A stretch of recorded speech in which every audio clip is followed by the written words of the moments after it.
don't want to. I got one thinking. Got one? Must be one. Would anyone else like a hard copy? Where she's coming from, yeah. I was disappointed. She came in here asking for a role. Yep, remind me. Okay, Morena, everybody. I'm standing in today for Lyndall, who's not here. And at the start of the meeting, I'd invited Dean to read us a karakia, and then after that, we'll show a short video. It goes for about 4 minutes about Matariki that we had last year. And Dean might like to give us a commentary in the way, or Stuart. And so I think it's important that we recognise Matariki here before we start this meeting, because it's so important on the New Year and all that. So, welcome, Dean. Kia ora.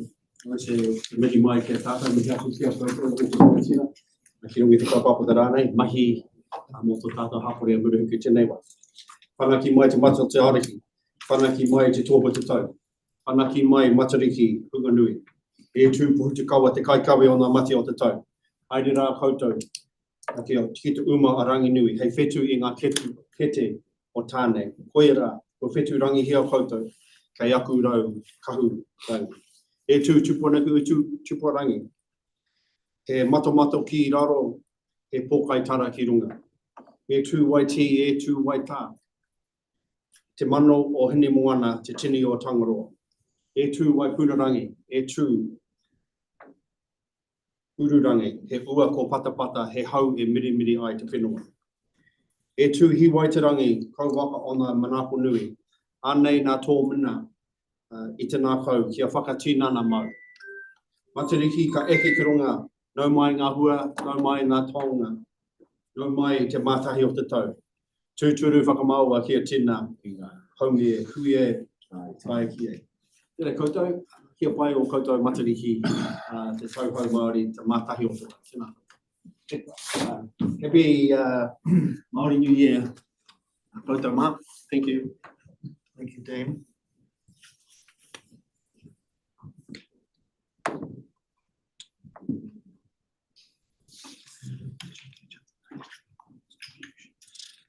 Technology works. It was working before.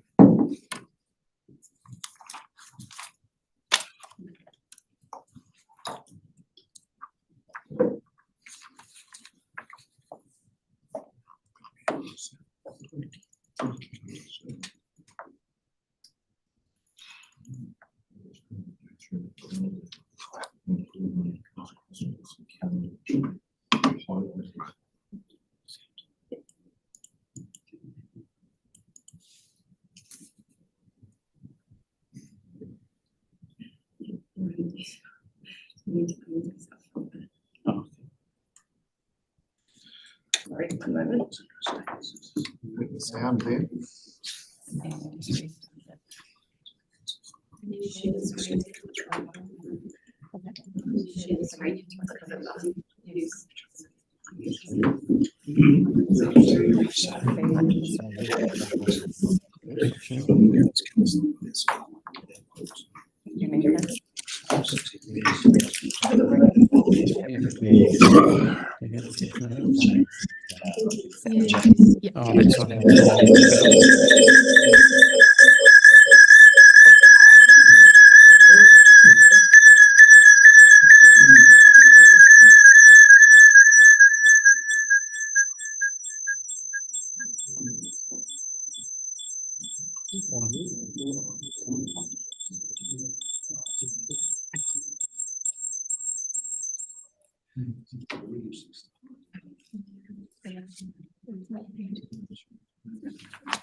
It's the boss man.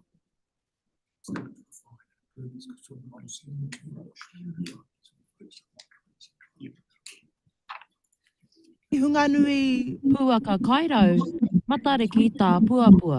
a tuatahi ake, ka mihi a ngā mate o te wā, ngā mate o te tau, kia tuku a rātou, ki te poho rangi nui, hei whetū i te ketenga i a kāne, kātahi kārua he tuku i ngā wawata, mo te ngākau, ki runga rā, mo te tūpono, ka ai o pai te haere o te tau e tū mai nei. Tērā a matariki hei tohu i te tau hou, a e whakanui ana te motu whānui. Kamatu e whakahaere ana ngā tini rōpū me te tini tāngata, pērā kia te wharau woka, i a rātou ake kaupapa kia whakanui te tau hou. Why it's so important is we're slowly coming to realise that mātauranga Māori is a legitimate form of science, I guess, and so Matariki is a good time for us to, I guess, interact with mātauranga Māori, to connect with our whakapapa, with our tūpuna, and so doing that while we're in the form of whanaungatanga. Ahakoa e whakahari ana a puaka ki ngā wāhi o te tai tokerau, ko tā Josh Auraki, he mana tā puaka I roto I ngā pūrākau o Ngāi Tahu. I think it comes down to just geographical differences. The same way that we have differences in our tikanga and our kawa, we have differences in our pūrākau. And for us, puaka is a really important whetū because it was just easier to see, it was brighter, and happening at the same time as, Matariki in the north. For us, it's just a different way to see Te New Year, essentially. Just because there's so many maunga down here, it's pretty mountainous, so puaka is just much more significant for us. Engari, he aha a puaka ki a mātou o Ngāi Māori. E whakanuia te maria I a Matariki, a e kōrero ana a Tony Hoita, I ngā kōrero mātai arorangi o puaka. So puaka is a star astronomically speaking, it's in the constellation of Orion. It shows the foot of Orion. From here, our view in the southern hemisphere, Orion is doing a handstand in the sky. So it's got his two arms at the bottom and its feet are in the sky. And it's the blue star within that constellation. Also astronomically, it's a big blue supergiant, and it's about 870 light years away from the sun, but 47,000 times more luminous. So imagine our sun, but just so much brighter, bigger and blue. Koinei te wā tuatahi e whakamana ana a Matariki, hei rā whakatā āture ki Aotearoa. A e whakaata ana ngā tauira o te whare wānanga o tākau I te tau kua hori. It's a time for us to reflect on the past year, on the people who have passed away, and also a time for us to look towards the future. Reflecting on being proud of who you are, like your Māoritanga. E tika ana, kia whakanui a Matariki I te mea, kei konei tātou, kei te whenua o te Māori. Manawa mai a te putanga o Matariki. Manawa mai a te ariki o te rangi. Manawa mai a te mātahi o te tau. Shikaila Andrews. I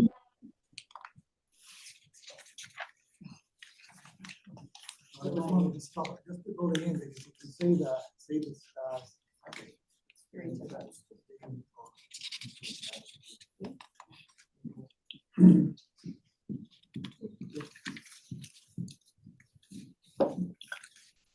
The big blue one up the top there, that's Puanga. And there's three stars below Puanga. This is the Ngāi Tahu star that they're talking about. And there's 3 stars below that recognise 3 plants that sort of start flowering this time of the year. And then you come down and you see the 3 lines, the 3 stars on a line, that's called Tautoru. And there's the pot, for those that are familiar with that. It's one of the easiest constellations in our sky to see Orion. So it's not hard to find out where Puanga is. And then you've got that thing that looks like a triangle. That's Taurus. And yep. And there's a big red giant in there as well. And you come to the left, there's Matariki to the left of our screen. So Ngāi Tahu celebrate Puanga, and the rest, and a lot of other tribal areas celebrate Matariki on the left here. But that whole thing is part of a waka that travels through the sky each night, collecting up the souls of the people, or the woiru of the people that have passed away each day. They're collected, and then we have a saying that all those, at a certain time of the year, we cast those out into this universe to become stars. So that's one of our sayings. When you go to funerals, wherever else, and someone gets passes away, go and become a star in the sky. And a lot of cultures say that you're now a star in the sky. Now, traditions are exactly the same. So, yeah, and sitting there reading the stars and saying, well, it's going to be a great year this year. Good for the to figure out whether it's going to rain too much or whether the grass is going to grow or the crops are going to grow. There's going to be good resources in the rivers or the sea, and you get that by supposedly understanding and reading the stars each year. So, yeah, lots of cordial there, but that's in the northeast sky in the morning at the moment. So at 6 o'clock, that's what it'll look like just before the sun comes up. Thank you, everybody. Thank you very much, Dean. Right, so thank you, everyone. That was important to recognise Matariki at the start of this meeting, which is all about managing our resources. So we have an apology from Lyndall. Eric Roy, he's been fog bound, having to get home. So. Right. Is that anybody, somebody like to move those? No second. Moved by Jeremy, second by Nicole. Those in favour, please say aye. Aye. Any declarations of interest today? I'm not aware of any public petitions, forums. Should we have a confirmation of the minutes of the last meeting? Somebody like to move that they be a true and correct record? I can move. Thank you, Paul. Seconder? Bill? Those in favour, please say aye. Urgent business. We've got that one in public excluded, Rachel, have we? So there's another item to be added, a supplementary report about farm plan changes, but that'll be held in public excluded at the end of the meeting. Okay. Any questions? I haven't heard of any. I haven't been notified of any. Mind you, you might not imagine that I was going to be the chair, but okay. Any reports? We haven't received any written reports by the time that the agenda was sent out, but there may be some verbal ones that people might like to tell us about. Any verbal reports? Phil? Maybe I'd just take the opportunity just to provide a quick update on the progress of the Regional Climate Change Working Group. I do know that there is a report included later in the agenda, but just to reassure, I guess, the council that we've been through the public consultation process that was running in parallel with the Regional Council long-term plan update. And so we have had 2 meetings to deliberate on the public submissions and the public hearings on that. 20th of May, we met and looked very broadly at what are any significant changes needed. And then on 20th of June, which was last Thursday, we met a second time with the deliberation panel just to agree on the final edits. So the regional climate change strategy is now just in its final mode of having the final edits locked in, and then we'll put it to the graphic designer to get the reformatting where things have moved around as a result of any changes. And so the good news is that will be coming to each council, each of the 4 councils of Southland over the next probably 6 to 8 weeks, as agendas allow for council meetings to be endorsed by each of the councils. And in the meantime, we've been able to, since February, at the same time in parallel, progress our phase 2 work, which is starting to think about what are the needs of the framework for action that will complement the strategy once it's endorsed. So. Okay, thank you, Phil. Anything else? Nicole?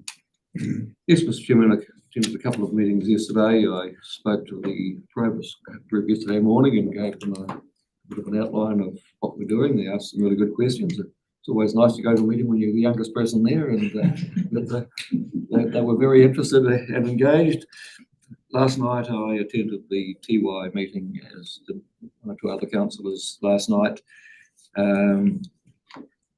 Very good to hear that they are committed to remediating the site over the next 20 years. It's good news for Southland that jobs are secure, and but quite interestingly that one of the key parts of that deal is that battery concept that in times when the lights aren't going to stay on in Auckland, that they can scale back, and obviously paid to do that.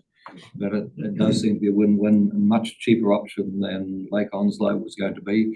So I was was good to go along. It didn't really learn anything particularly new, but it was good to go along and hear the progress going forward. And looking for more staff, which is also good for employment and young people.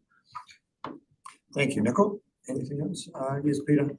Just want to ask Mr. Chairman, if I could, Nicol, is there any talk there about the production of hydrogen? Is that still with the announcement around providing that battery for the country?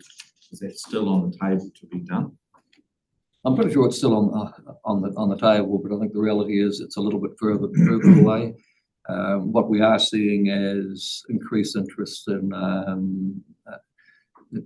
increasing electricity generation around the province, and that was, to me, that pointed towards the deal going ahead, because nobody was going to build wind farms unless there was going to be demand. So I think we're going to see more of that, and maybe more solar panels. If you look in some of the magazines, the ability for clean green energy sources in the south and around the country, we've still got a lot of options.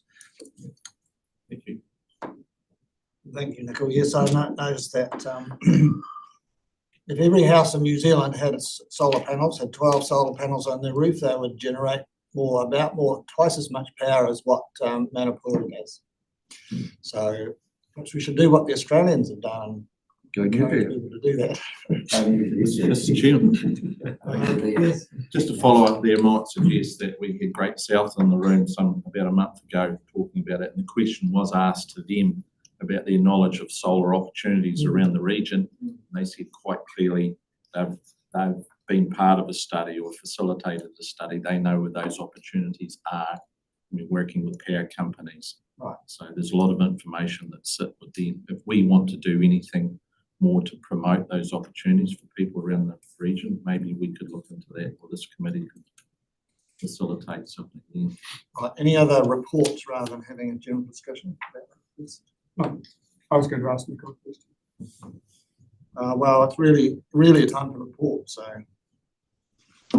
yes. I could give you a report on the regional transport.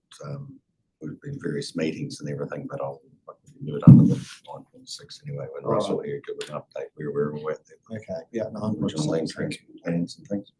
So I'll take the opportunity to report that there have been 2 maps of original place names, Maori place names on the South Island and in North Island in the cafeteria.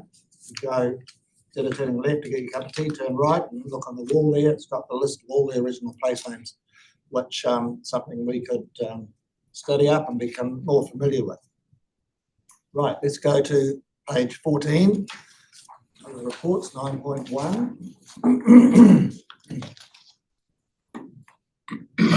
By Ali.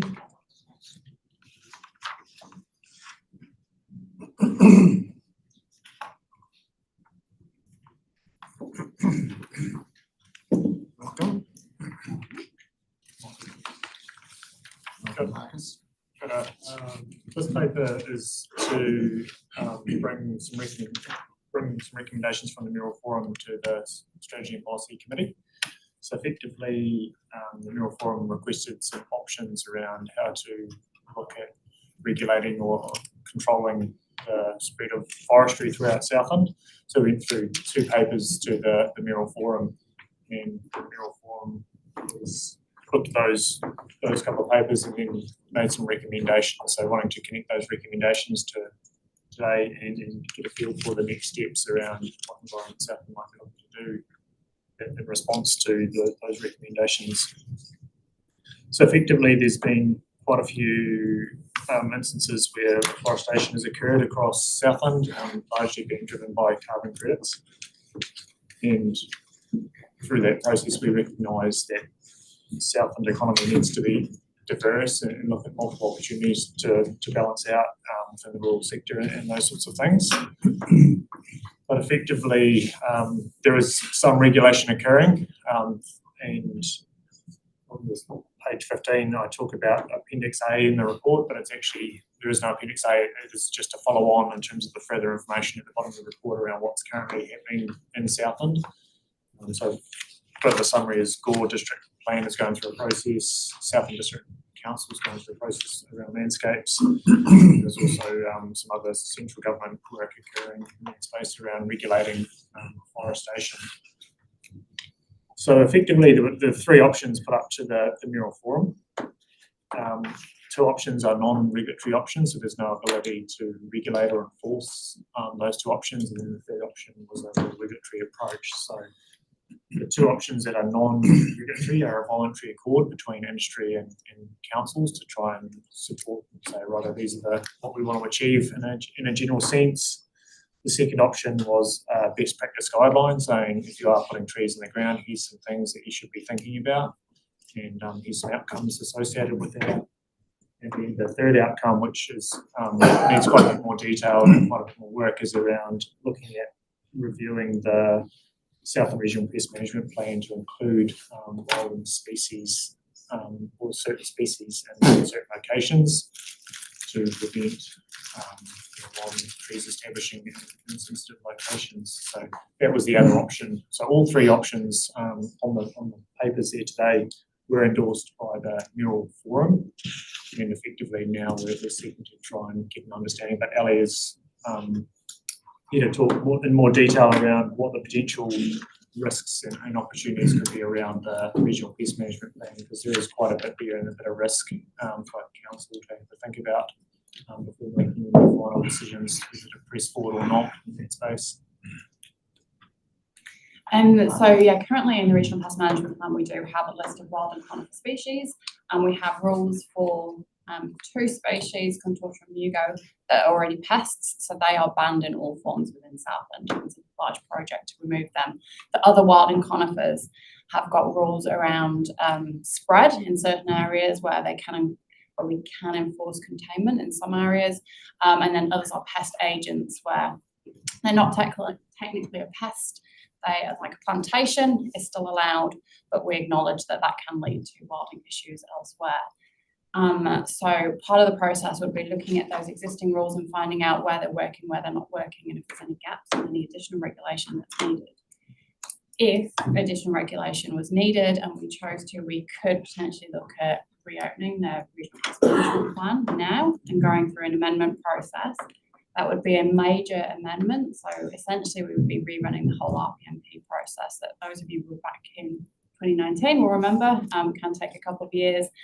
We have to go through proposals, cost benefit analysis. So we would have to show that the benefit of bringing in that rule and bringing in that regulation exceeds the economic benefit of those plantation forestries and any other benefits to the region. We'd have to be really clear about exacerbators, who's causing the problem and how this is actually addressing that. And we'd have to be really clear about what any potential new rules could be. So there is quite a large amount of work. There would then have to be hearings, chances of submission, public consultation. There will be some bits of the sector, particularly plantation forestry, that may not welcome additional rules. So it might not be a straightforward process to put it through, but it is something that we can be doing. We've estimated that that is going to take quite a bit of additional staff time. We've already started work on cost benefit analysis, which has been quoted at 58,000 to get that done for Southland. One of the reasons that's more expensive is because of Douglas fir, which hasn't been included in any of the national cost benefit analysis that's been done. But as we've discussed around this table before, Douglas fir in Southland is quite a large problem and something that we need to look at specifically. So there's additional cost to Southland to look at that. And then the changes to the plan, as I said, hearings and things will come with additional cost. So it is a possibility. It's not necessarily easy. It's something that needs to be done properly and be really well considered and have all the right information and facts if we do step into plan amendment space. Thank you, Ali. And Marcus. We've got a few people wanting to ask questions. We've got Paul first. Thank you, Chair. It's good to see that the Mural Forum's gone through this and everything else, but we do know with the three options, voluntary is unachievable. The end result's not going. There has to be some sort of regulation. But we've all highlighted issues regarding forestry plantation, and there's a couple of really big issues. And if we could just stick with those, focus on those, and that is the spread from plantations. You see it everywhere. And a good neighbour policy, because a lot of neighbours are affected by forestry plantation. The invasive species likes of pigs and deer and everything else. Owners of forestry can't just expect to plant trees and then walk away and say, right, no liability, when it can be affecting neighbouring properties to tens of hundreds of thousands of dollars a year, and it will be a future problem. And that's where I think we need to focus our main regulatory thing on. Sure, are we able to biosecurity, but also the effect that it has. There's one other thing that I would like to note, and it would be areas where plantations can be planted and the runoff and the effect to our environment from those areas. I've just got a message this morning from a concerned ratepayer regarding plantations, that we had some land that was settling with heavy metals and all in, their belief was, and it's been all ripped up and planted and causing those to flow into our waterways. Let's hope that's not the case, but there's no rules around that. But they're the 2 or 3 big issues. Is the pest, is the neighbour, the threat to neighbour farms and properties, and also the environment through runoff. Thank you, Paul. Sounds like you support the second part of the recommendation there. I've got a question also from John, and I've got Peter, Nicole, and Neville. Thank you, Chair. Yeah, just backing up what Paul's saying there. Excuse me. And yes, it's the mobile species that concern these forestry blocks and the damage they're causing well outside of where wind can carry seeds. So yeah, that's the whole pest thing is a massive problem. It's, how that looks, I'm not sure, but yeah. So through you, Chair, can I ask a clarifying question? So it sounds like there's a concern around the ungulates, whereas this paper's around wild and conifers. So I guess it's been when we review if we're looking at reviewing the pests, how broad are we going to go? Yeah, and I guess that's a different question, and it comes down to the RPMP is going to have to be reviewed in 2029 anyway. That's when it's up. We're about to start work on that anyway, so we can look at a whole suite of different species. I think the current list is 140. There's probably over 200 that we need to look through, including the ungulates. This specific question is around, do you want us to do the wild and conifers now separately to that other process because of the scale of the issues that we're seeing with wild and conifers? Do you want us to pull them out separately and attack them as a separate specific plan amendment? But fully take your comments. No, thanks for the clarity on that. Appreciate that. Thank you, John. Peter? Thanks, Mr. Chairman. I just want to be clear exactly what we're talking about. I read this paper here and it talks about plantation and carbon forestry. Then it talks about adverse impacts, wilding issues, potential decline in rural communities. What are we really talking about? Are we talking about radiata pine, or are we talking about wilding species? Can you give us, I'm just a bit concerned about something coming out of the mayoral forum that doesn't really have any rigour to it. So could you please be very clear on exactly what is a wilding species, what are the species that we are focused on? There are 11. So there are 11 species that are currently in the regional pest management plan that could or be known to contribute to wildings. Only 2 of them are currently pest and banned in all forms. This work is proposing we look at the other 9 and do that full rigorous assessment as to, are they having an impact on all of that list of things?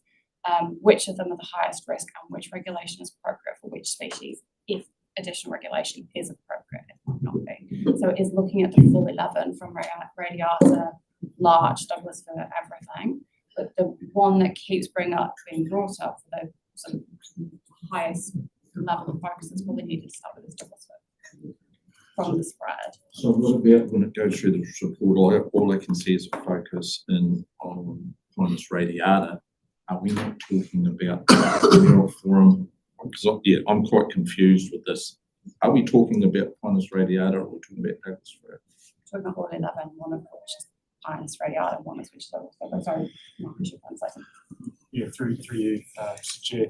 The purpose of the Mineral Forum paper was looking at options to regulate or help guide plantation forestry. So that was about how do we look at right tree, right place in a southern sense, looking at the wider impacts of carbon forestry. It wasn't necessarily solely around wilding trees, it was around what are the other impacts that are happening with waterways and potential impacts with communities and those sorts of things. So what are the things we can look at to control or help guide right tree, right place for what's out there to achieve its future. We know we need to have some flexibility. We know we need to have carbon drawdown, but there are some things that are precious for Southland, and how do we look at the regional pest management plan? Prevention is better than cure. So is there an opportunity to stop trees going in the ground now that save us having to spend lots and lots down the track mopping up a wilding problem? So I guess that was the context of the paper, was how can we look at options, and there's some options already being explored through the district councils and central government. What else is on the table? So that was the brief of the piece of work through the Mineral Forum. So just a wee attachment, Mr. Chairman, if I could please. So what figures have we got in the Southland Contents around plantings over the last 6 years of all species? What do we know now? Is that ship already sailed? What I'm trying to say is the planting finished now? Do we know what's happened in Southland at all? We don't have a full suite of figures because most of the afforestation happens through Southern District. It's something we would be working on again in the process, but we are still seeing new plantings going in. So I don't think the ship has sailed. I think we need to understand what we've currently got. I think we need to understand the impact of what we currently got, and we need to understand what the future could and should look like. Through you, Mr. Chair, effectively with the RPMB process too, it's a species target as opposed to a forestry prohibition of forestry. It's saying actually in these areas that are prone to wilding effects, these species shouldn't be planted. However, if you want to plant redwoods or you want to plant another species that isn't going to wild, that's okay. It's more looking at a species approach to prevent the wide scale spreading of those species.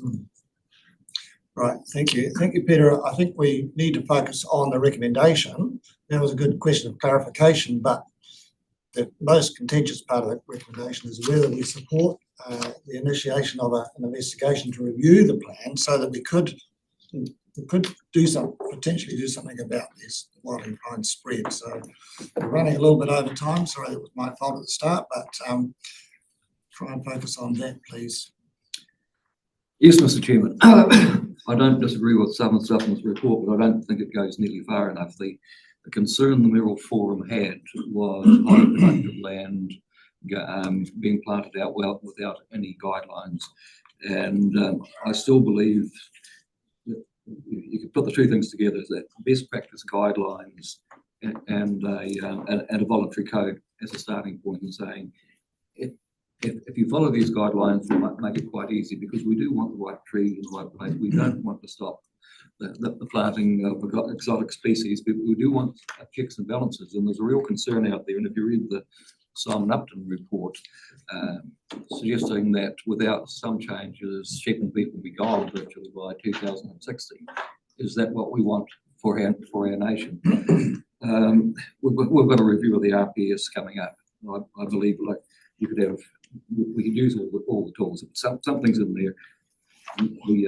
The voluntary guideline, actually the industry are looking for direction, and I think as an enabling agency, working with the SDC, I think sitting down and talking with them and saying, look, in the critical source areas, we prefer you either allow natives to regenerate or actually help along by planting some seed trees. I'm not against trees, but actually classes 1, 2, and 3. You can't say you can't apply for it, but it's going to be more difficult. So let's try and get the trees in the right place.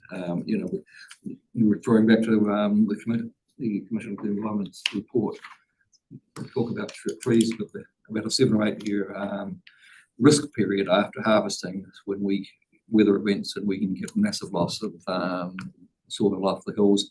So we're certainly not against trees, whether it's pine trees or anything else. The points about wildlings are good, but I think we actually need to strengthen this up a wee bit and because the Meriform STC we're looking at in particular to help lead this conversation, talk to some of the forest companies, and they would like some guidelines. They would like to know what. Nicola, are you providing an alternative to that second recommendation there then? Well, I'm not sure it's an alternative. Nothing wrong with the second recommendation, but perhaps the third one is that we do more work on coming up with the best practice guidelines. And you should be putting in your water supplies of trees, all those things right from the start. You should be worried about the spread onto neighbouring properties. A whole lot of that stuff, and I'm sure we've got most of it already. We can go out and talk to the industry, and you've got something to talk about then. And what I'm hearing is, if we can split off the better land and make that a wee bit easier for us to do the right thing. Okay, so is that a third? I think that's a third point. Yeah. Did you get that, Marcus and Ali? Some kind of guidance, a non-regulatory guidance? We've got that as development of best practice guidance and voluntary code in that second one, but actually strengthen it from possible development to if you wanted to definitely go. But I think we also need to be looking with the RPS review is underway. We need a regulatory backstop as well to say, well, if you don't want to do this, you go through a full discretion. Most people don't want to go through that, the time and the cost.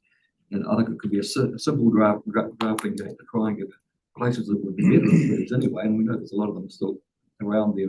But the concern was wholesale planting of trees right down to the road.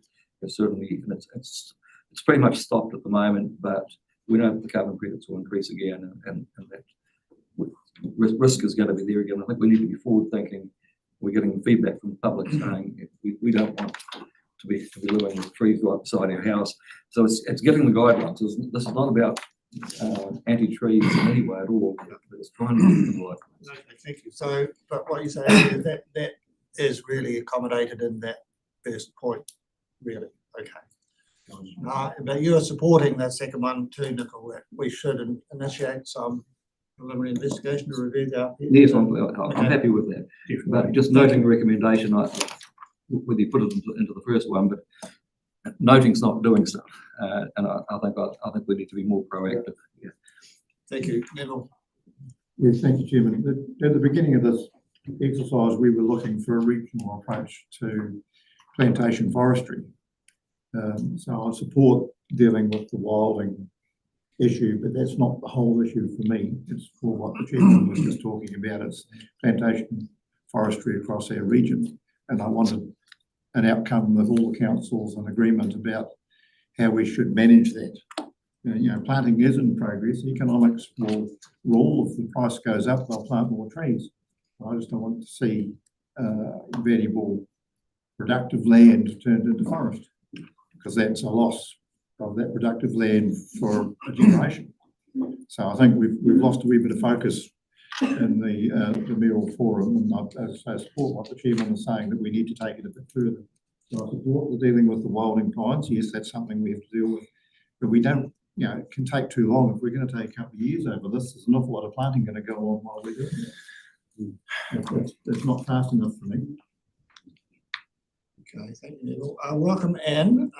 We're up to, fine. We're up to 9.1 about forestry. You probably picked that up. So anybody who hasn't spoken yet, I'm wanting to cut this off a bit because we're well over time.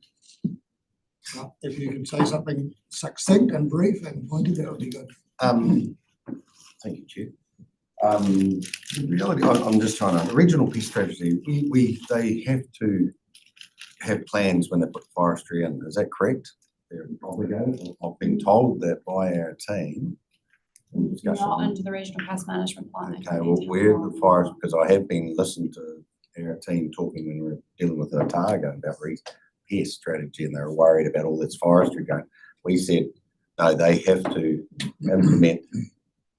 That's come from our team. So I'm just trying to work out what the go is. So you're saying that there is no, we can't force pest strategy on plantations. We can enforce the current rules in the past plan on plantation forestries, but those rules are really limited. So they're good neighbour rules, require the neighbouring landowner or us to spend money on the boundary. There's really specific circumstances where they can and can't be used. When companies put in for afforestation, they do have to go through a wilding calculation.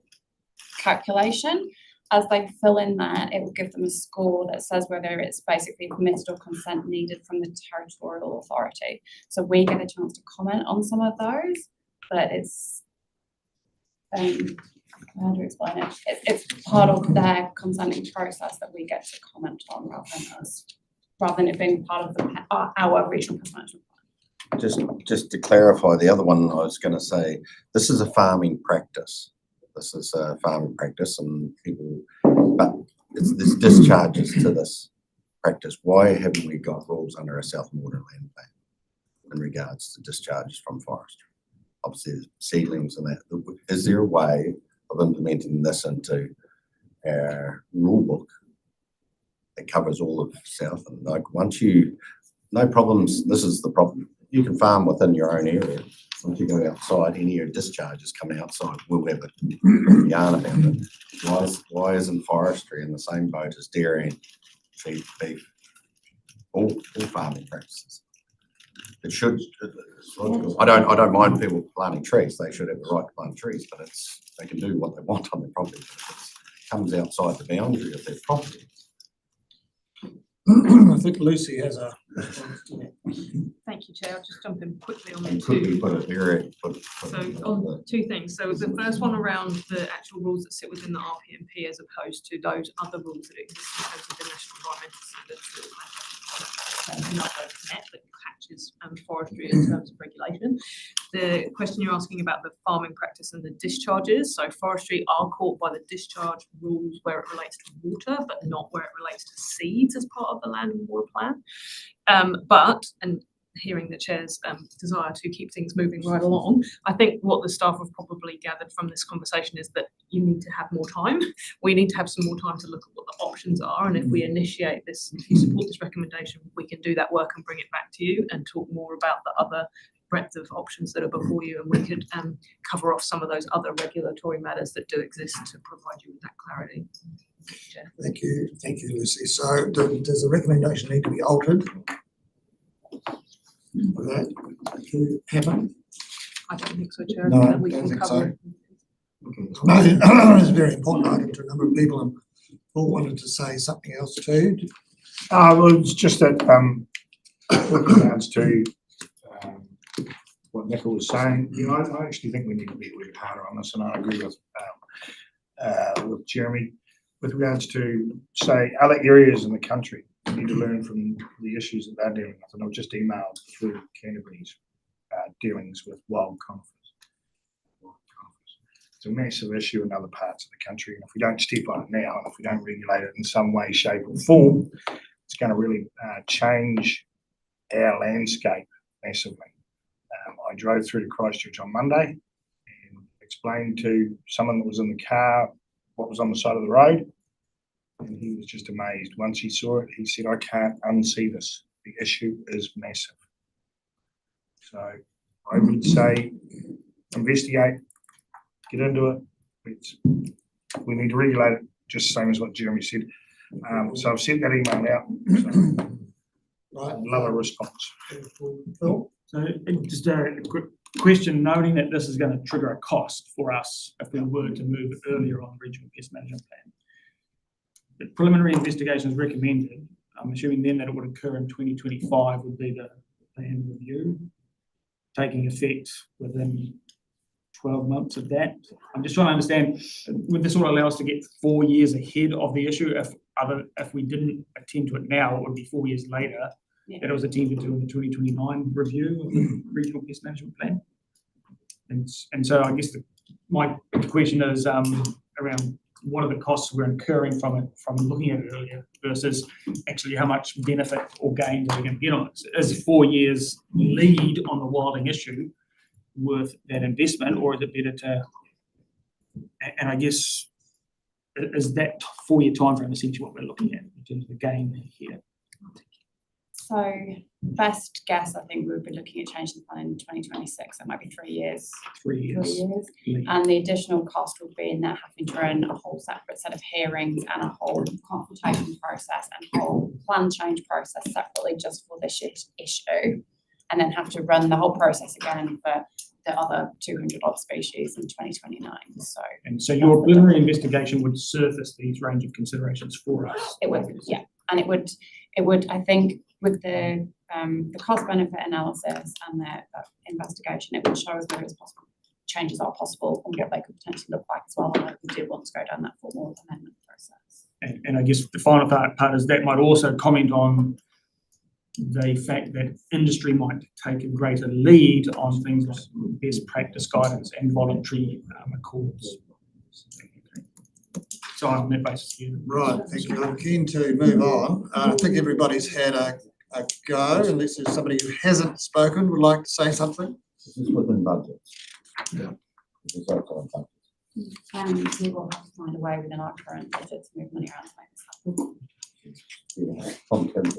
Well, I We're imagine. not signing off, but yeah. We're not asking for more money. Okay, that's all good. Leslie's advice, perhaps the third thing should be asking staff to bring back a report to council on further options. The discussion we've had here today. So is that instead of number 2 or No, it would be a 3. a 3? So can you say what that is, please? Ask staff to bring back a report to council with further options. Further conversation, I think that's probably enough to. That would occur before number 2. Is that not implied in number 2? And a preliminary investigation would result in a report back to us? Yeah, I would think that it probably does. I think that's the intention. We do need more information before we commit ourselves, shall we say. Okay. Mr. Chairman, can I just support? I do support that, but just let's be really clear on the species that in front of us that we're targeting, the target species. And there's a lot of information in this council. There was a lot of work done on plantation forestry in the 1990s, when most of the expansion of the forestry was happening. So there's probably a lot of stuff we don't have to recreate. If we want to, Paul talks about pollution and stuff like that. This council did significant report on that in the early 1990s. So let's be really clear on what we're going after and what has been the expansion and what is currently the expansion, the threat that we have in front of us, because it feels like we're talking about something we don't know what's in front of us. Thank you, Peter. Those are important points. Right, someone would like to move the recommendation then, please. Phil? Seconder? Peter? Those in favour, please say aye. Aye. Any against? Carried. Right, thank you very much for that. Let's go on to the next item. Which is 9.2, the check clean dry advocacy for the freshwater clam. Ellie.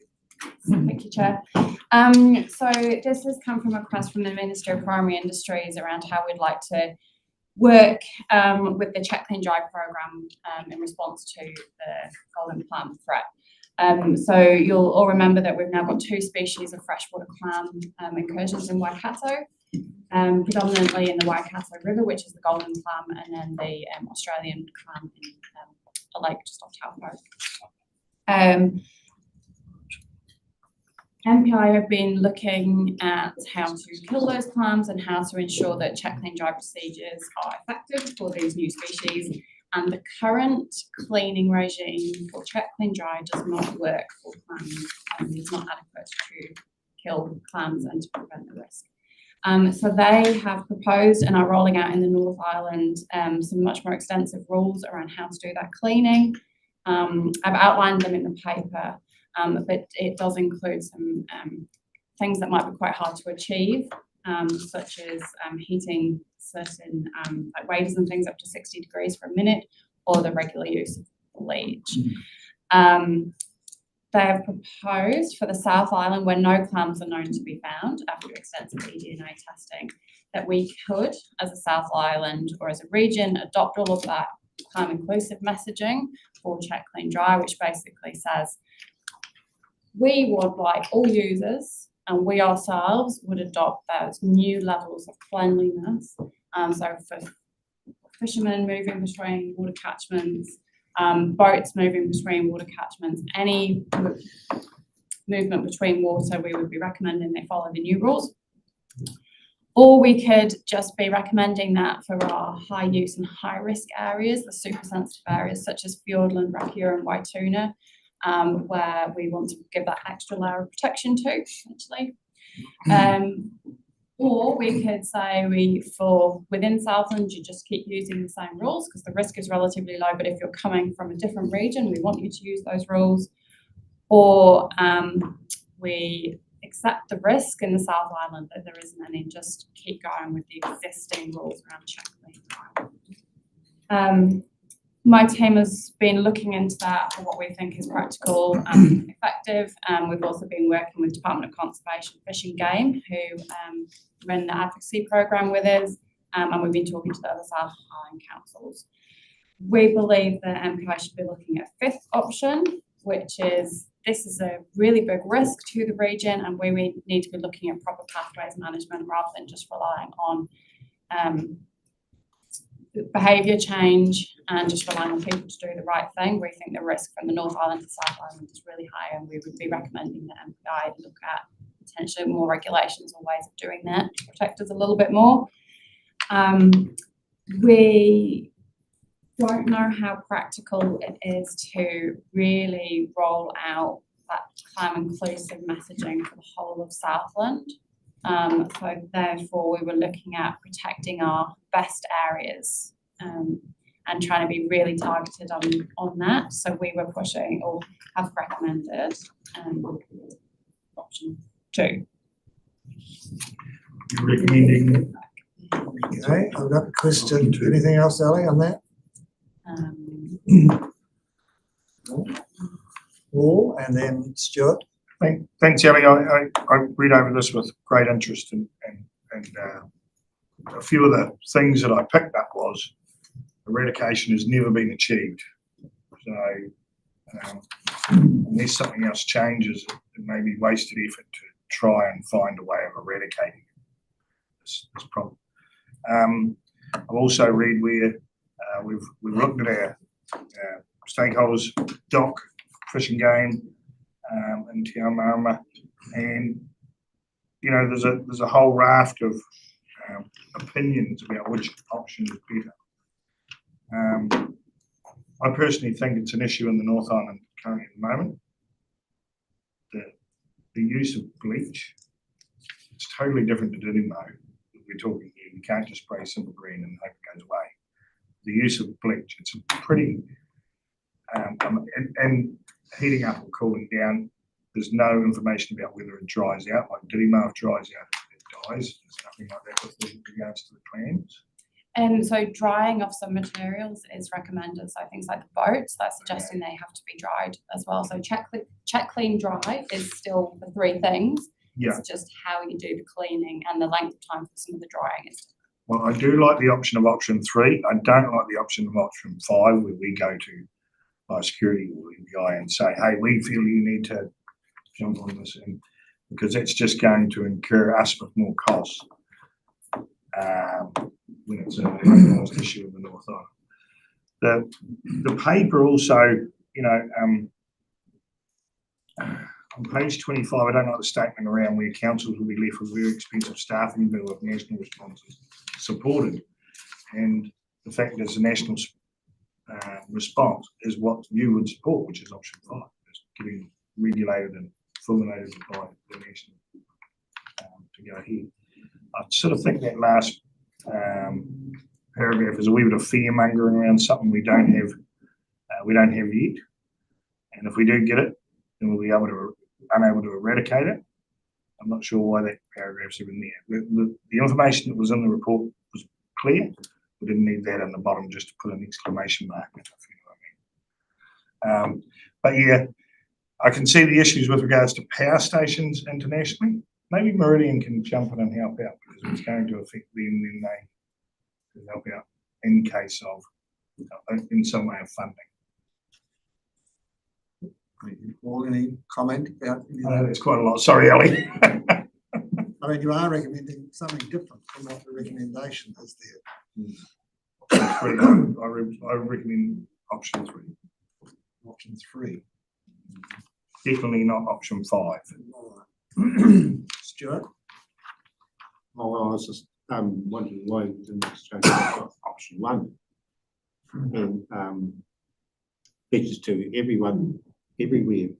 Well, you know, why would you leave out reform and make people aware that we have a likely problem maybe coming at us? I suppose it's a dollar to the straight dollar. It was, when we were looking, we feel that that's actually really hard to achieve, and we don't think that people will do it. And we didn't want to push the messaging too far and put people off doing anything. So when we were looking at it, staff thought that the best intermediary was trying to really tie in without protecting the really high level areas. But you could go either way. It was, we were looking at what are people actually going to achieve and what are they going to do, and we didn't want to push people too far, particularly when it's not here yet and they maybe couldn't see the benefit of going that extra mile. But here we say. Yeah. I just feel like by not going with option 1, we're leaving gaps. We're leaving gaps open.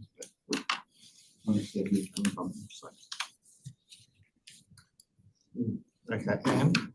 I think you was first. Oh, I'm sorry, I didn't see you, Neville. You didn't see it. Yeah, no, I just observed that we thought Didimo wouldn't come here from the USA. Look where we are now. Keep that in mind when you're voting. And again, my apologies for lateness. And also apologies to Stuart because we haven't caught up recently. And I had a question about Fiordland Marine Guardians. Have they adopted a formal sort of approach to Stuart? No, they haven't yet. But I've seen a lot in the media, heard a lot of little around the traps, and I know, you know, under option 2, you know, special high risk areas. Well, for myself, I believe Western South, and we've got, you know, further back from Fiordland itself, there are many areas where we have sort of clams, freshwater mussels, etc. And so for us, huge risk. And when you think about Fiordland, we're right there on the verge of it. So I agree with Stuart. Option 1 would be my preference. Thank you. I've got Nicole, Al and Phil.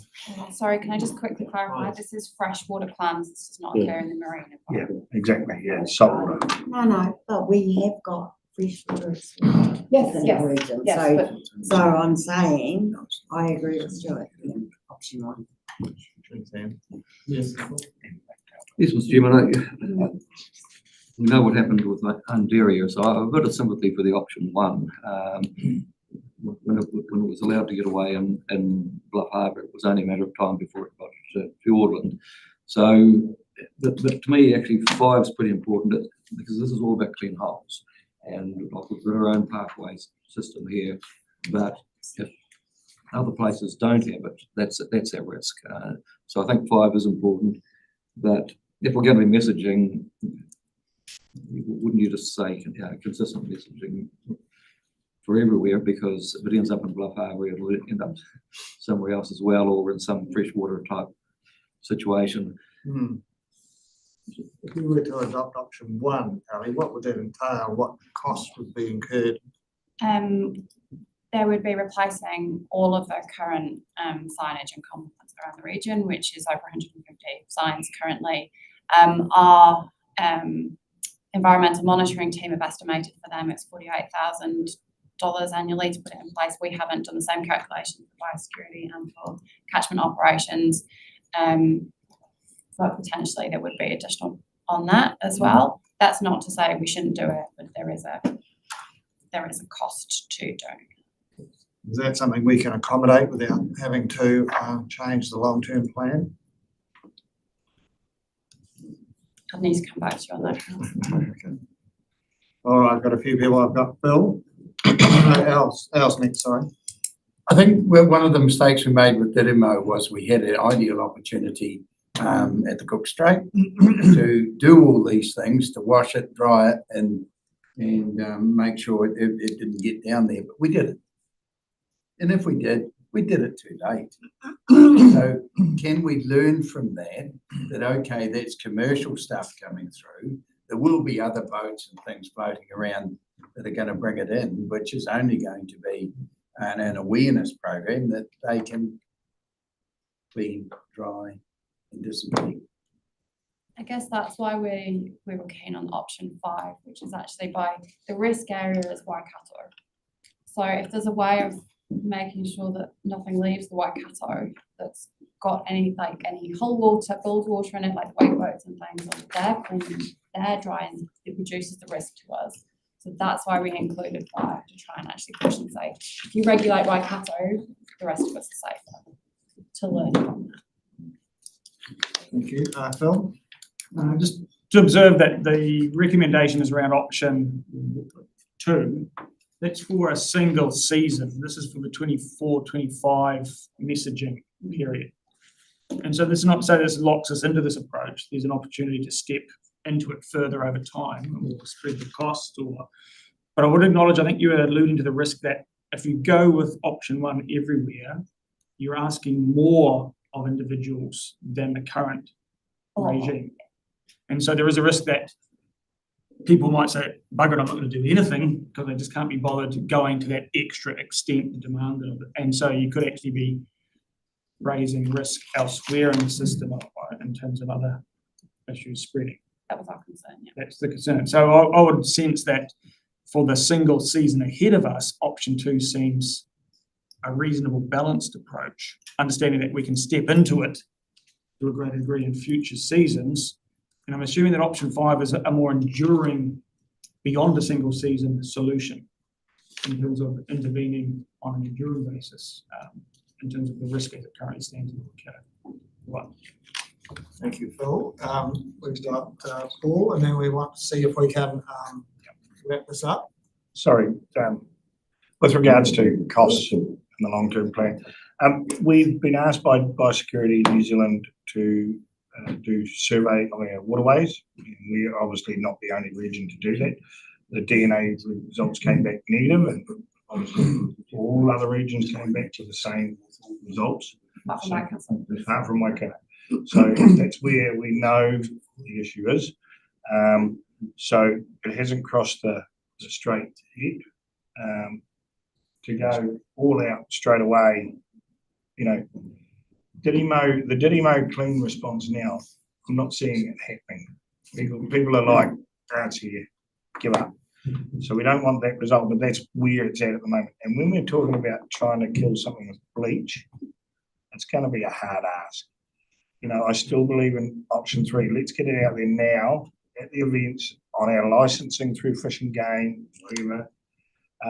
I can totally understand the ease of spread. When you watch TV shows like with the Salty Boys flying down and their boat comes down from the North Island through Lake Manapuri out to Doubtful Sound overnight. They've got to drive. I can see the spread. I can see it happening. But we need to be clear and concise. They're the sort of people that we should be targeting with clear information. Those events, those people that we need to focus on is those people that are moving around through Fish and Game, through our partners that license that sort of stuff. So that's option 2, yeah? Option 2 or 3. 3, which is option 3, which is the events and getting the information out there, because ultimately at the end of the day we can spend a lot of money on this and it could be a decade away or not. And we need to get onto it straight away, but not all out. Jeremy, just quickly, option 5 you're doing anyway, is that right? Taking it where it's meant to be, sort of containment, is it? So option 5, through staff conversations with Biosecurity New Zealand and through our partners and bigger councils, we've been talking about it, but we haven't officially put anything through to Biosecurity New Zealand saying that we're concerned or that we would like more to happen or would like them to take a different approach, which is why we're coming to you for if you want us to do that. I take it like I'd be saying, well, option 5 is just anyway, but going back to the in regards, you just mentioned, there's going to be an annual cost of this and some of these options, like once you get the signs up. I take it that the other one is that this could there be possibly be used by security accumulated surplus could be used for this. Potentially, I'd need to talk to the GMs and the team doing the LVP and where the budgets and stuff are. But look, at the end of the day, I'm pretty relaxed about all the options, but obviously everyone and everywhere, well, you may not need to do that because not everyone involved in the issues, but I think certainly the high use, high risk areas are probably a minimum. That's where I'll be heading to. Thank you, Ali. You shouldn't have given us so many options. That's okay. Wasn't me. John. Yeah, thank you, Chair. So just clarity between 2 and 3. 2 will pick up individuals, 3 will only pick up groups of yes. So that won't pick up the Salty Boys. Is that correct? It was only if they're coming down as part of an event, it would be. If they're just coming down on a private trip. To be fair, there's no reason why we can't push that approach and then we can go and do, because we'll still have the Check Clean Dry advocate. We're still going to keep funding them, so we can let them do additional Signage of programs, that's how you get it out to groups of people. Before they get, I'm a big supporter of 5 because it's catching it before it even gets near us, catches it before it gets across the strait. And then if we're working with other regions and they are dropping their boats in on near waterways on the way down, we're supporting them on their messaging. They've heard it 6 times before they get to Southland. So I'm in support of 5. Right, so let's look at the recommendation then. So we've got option 2 and option 5. Does somebody feel strongly enough to add another one that wouldn't conflict or could be worked in? I don't know how practical that might be. It may be that there's an option to, as John says, to do various things, depending on what's happening.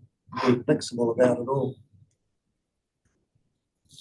I think there needs to be 3 and maybe 2, but not 5, definitely not 5. Well, okay. I think most people though, Paul, are probably thinking that option 5 is an option. Yeah. So, but cost too low. No, It's not in our region though. It's not in our region. It's national director. Are we the only council? Are we the only regional council pushing that option 5? Are other regions pushing option 5? Because it seems like it's outside of the scope of everything else. Staff in those regions definitely talking to their councillors about that type of option. Are they pushing an option similar to option 5? Well, they're having this same conversation around whether their councillors want them to work. I think to be fair, Paul, a pathway plan is what we do in the marine environment, and I think it's a method that is, has got some research behind it, some logic. It focuses on where it is and how it could get into another region, and I think that's quite important. And just a point of clarification, so I'll be clear, I'm recommending that we ask Biosecurity New Zealand to do that. I'm not suggesting that we do it for. I think that this is actually handing it over to them, saying you need to sort this out. This is not a real huge cost to us. It's just telling you. We're worried. You sort it out up there. That's what I'm just trying to get a feeling that the other options are more localised, that we're funding that. Well, I see. Makes Well, sense. I'd like to put the recommendation. Somebody'd like to make an amendment to that. Well, I'll test the meeting and I'll speak to it, that I'll move the recommendation. I mean, 2 is talking about high risk areas. So the high risk area is probably heading across Manapouri, so that captures that. And I think we could possibly have a conversation with Meridian. They may well be prepared to put something into this. If the Clantons get there and they cause them grief with their generators, they may well be interested in some sort of partnership. So it's all move. Sorry, Mr. Can I have a seconder for that then? 2 and 5, yeah. Here's the recommendation as it stands. Al, you second that? Yes, I will. Okay. Is there any discussion? Sorry, I just want to go back to what Jeremy was saying. You know, leaving it as a national directive, you know, it's not going to cost us much, whatever. Hang on, going back to that statement that I said at the end of the document.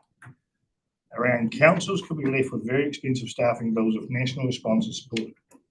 Option 5 is a national response that we are supporting. So in one breath, we're saying we want option 5, and Jeremy's thinking it's not going to cost anything, but that statement at the end of this thing says, around councils could be left with very expensive staffing bills if national response is supported. That's option 5. That's why I'm, yeah. So you, Sorry, can you just? it's on page 25. Of the doc. Oh, from the regional council, the regional services pipe. Yeah. So sort of contradicting, you're saying we want to do option 5, but then you're saying at the end of it, if we do a national response, which is option 5, and it costs us more. Oh, so that was around the existing MOU that we've got with MPI, and in the 2017 MOU with MPI, there was an agreement that said if there's a national response, such as fruit fly or Bovis, and you require regional council staff to be involved in that response, we will pay you certain, like they will pay for us to go. So for instance, when I've been involved in fruit fly, my time's been paid for by MPI. Wasn't clear to me at all. So yeah, so sorry, so we're currently working on a new MOU, and when I wrote this paper, which is now a bit old, it was looking at those terms and whether there was we weren't sure whether we were still going to get paid. So that was that. So sorry, that's slightly out of context for this wider conversation. Okay. So are you recommending that an amendment to that motion that we adopt the recommendation?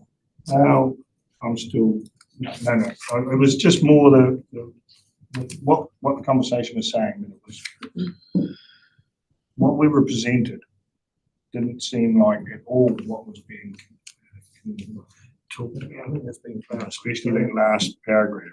So we've got a motion on the table that we accept the recommendation. We've got a move and a seconder. All those in favour, please say aye. Aye. Against? Carried. Thank you. Thank you, Ali. Thank you very much. Right, next item is number 3, the Clean Air Loan Scheme. We've got Dave Gibbs to talk to us about that. Welcome, Dave. Through you, Chair. Thank you. So this item is for Council to consider the discontinuation of the Clean Air Loan Scheme. I just wanted to flag or propose a slight amendment to the recommendation number 2, and just to expand that to discontinuing it on the on hold one, but we need to probably work through a subject to final agreement with Invercargill City Council and Tour District Council, and would also like to include that council direct staff to work with those other councils to progress and explore how we look to address the air quality issue. So can you give us exact words for that, please, Dave? Yeah, so number 2 would be discontinue the current on hold Clean Air Loan Scheme, and subject to final agreement with Invercargill City Council and Gore District Council. We've been in discussions, but we just want to make sure that that the process that they need to undergo is nailed. Yeah.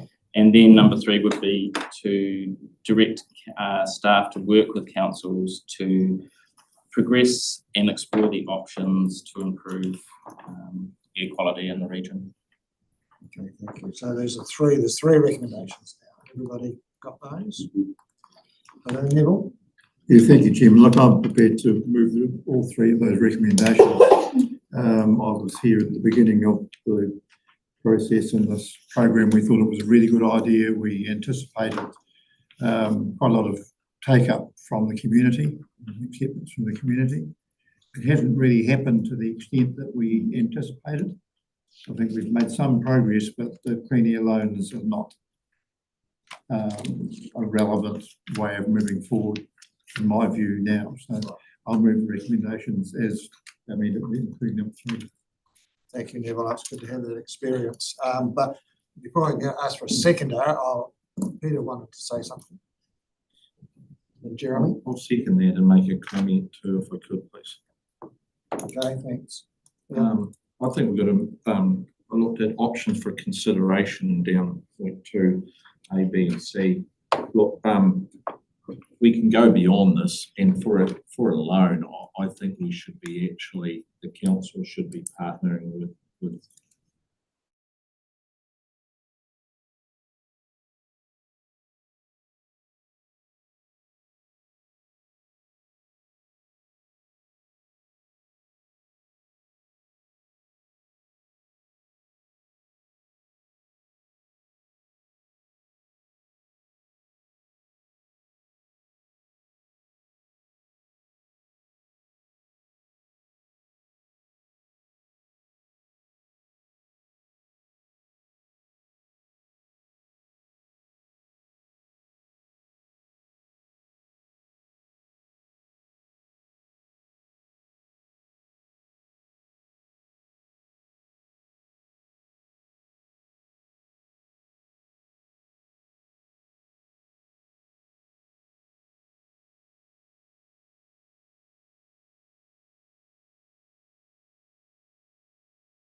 options right through to other ways that we can really look to achieve the outcomes we're looking to achieve in this space. Thank you, David. Jim?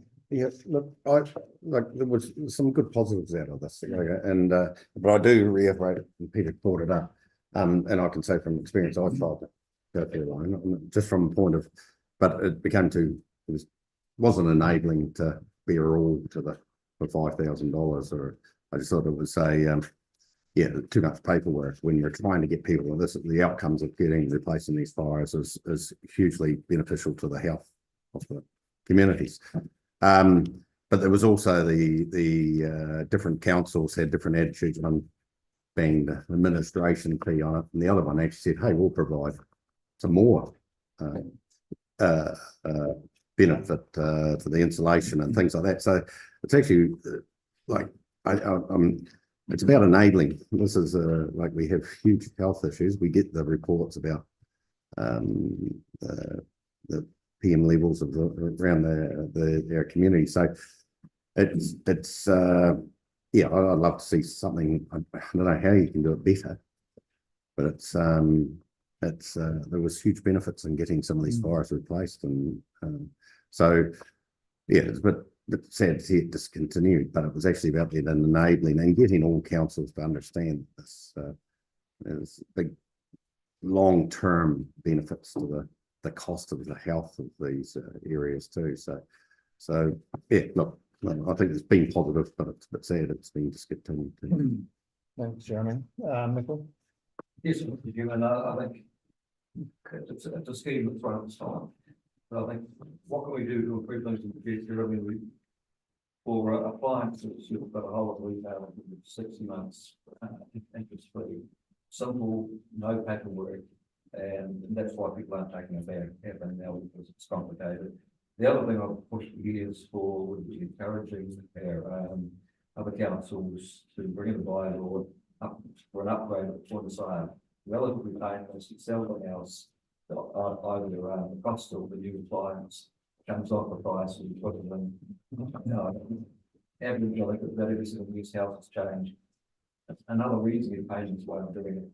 And the third thing I think is encouraging more people in that installation area and make advantage of the economics. I've mentioned 3 or 4 entities that are actually doing it, and I think a little bit of competition on that space is probably good. And the people come in and we probably more aggressive on it than we were a couple of years ago, and they're going to put any woolen roll over the top of your insulation. And so I think having more providers there would help too. We are making progress, we are quality.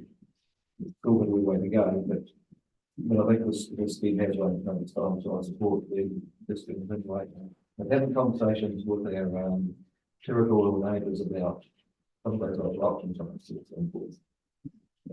I think that is happening, isn't it, Dave? Further conversations. Yeah. I don't think we should be in the area of lending money. There's other people around who are experts at that. We're in the area of looking after our environment and going down that track. And that's what this, I agree with Peter, that they should actually join up and operate with private enterprise or operate interest-free loans. We need to get out of it. Thank you, Al. Any other, Rachel? To Councillor Gibson's comment, I would like to highlight to councillors the financial implications section of this report talks about the outstanding loan balance. And while the amounts owing to the councils are very small, I think it's probably important that council is aware that the other councils actually owe us 262,000. Which was part of the start between them, and that's due for repayment by March 2026. So just highlighting that to you. Thank you. Right, so you had a good discussion about that. There's somebody prepared to put the recommendation. I did that. Oh, yes, Yeah. right. So long ago, I forgot more than 5 minutes. Right, so we've got a mover and a seconder. All those in favour of the recommendation? Aye. Carried. Thank you very much. Right, next item.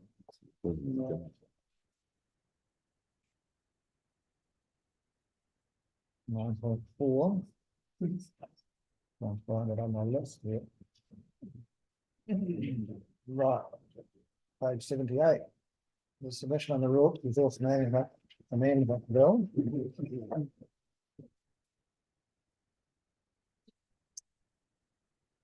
Right, welcome. Good morning.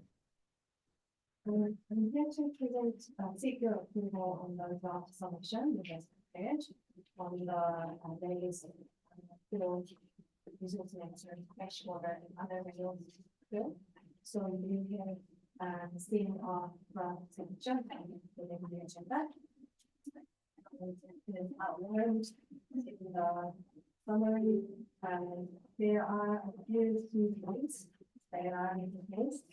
And we have prepared a number of solution points to respond to those proposals. And just to summarize, that includes supporting within decision making, management. And we do have some concerns around SMA identification. It's mentioned on 4 minus, the ones that we expressed in our submission. And one of the proposals by the government includes improving efficiency for developing national direction. Although we do understand the benefits for improving efficiency, there were other major concerns we had in the process, potential to undermine the democratic element of the system. So we put forward some points addressing that aspect. And this is a draft as well, so we will be following the undergoing of our committee before we submit it to the government before we go this night. And yeah, we will be happy to incorporate any suggestions we may have to this time. Thank you very much. Well, we can see our submission, our draft submission at least starts on page 104. And there's quite a few good recommendations in there. I personally don't have any major problems with that, but I'm sure some people would like to discuss that. So I've got Peter and Phil and Nicole. Very good. I just want to make a wee comment. It's quite ironic to me that we're sitting here in proposed way the ECNA areas method. But we've just had a previous discussion around payment of plantation forestry. And I'm aware that the ECNA was a constraint that forestry companies were really concerned about putting a constraint on their practice. And one of the most significant tools is ECNA mapping that we're going through away. So we'll just highlight that to the group here today. So the same people that want constraint on forestry also want to get rid of ECNAs. That's the way I see things happen. So just be aware of what we wish for. Thank you, Peter. Have you got any comment on the submission at all itself? In particular? I think it's pretty good. Okay, thank you. Phil? Yes, no, I was just going to say, I think it's been good and balanced submission, very supportive of it, especially the one around making sure there's adequate time for council to national proposals. We've had we have ground zero in Southland for the ground swell movement, which is largely has its origin in the response to unworkable central government regulations, and I think the drive for efficiency running the risk of once again delivering regulations that have not consulted on through a democratic process, allowing for local and regional input, could end up in that same sort of unworkable regulations. Are very supportive of that one, and the very last one as well, from a climate change perspective for the region. Thank you, Phil. Nicole? Yeah, just a few comments. One of the important things here, which is contentious, is the Timano Wai. And our own plan, it's an objective, and I understand there's been some confusion with national direction as of right now, but we're being instructed, if this goes through, that consent renewals can't consider it. I would suggest perhaps that we did put it in submission, but we have the ability to have a 5-year review. And I would have thought that if we put those in new consents, they know that the review is coming, and our own. The other thing is our own plan can be stronger than the national direction, but that may be a way of complying with national direction, but actually still keeping the very important reply that we had in our own plan. ECNAs, the main pushback about ECNAs is the need to have an ecologist to assess each of them, which is going to cost millions of dollars. I think we should be pushing for biodiversity credits that give a value on them. We can still identify them. As soon as we've got value, people want to look after them. So the negative pushback has really been about the cost. And I see the other one is the stop exclusion regulations, and their own plan does have to always be about low intensity. I mean, technology is coming along to, so we know something like country is practically impossible to fence off each of the waterway. But with the collars you can put on animals now, you can have a virtual fence. So I think we can possibly put some of that stuff forward, is that we can keep animals out of waterways without actually having to have rigid fence in places where it would actually cause more problems than it's worth, and it's too costly.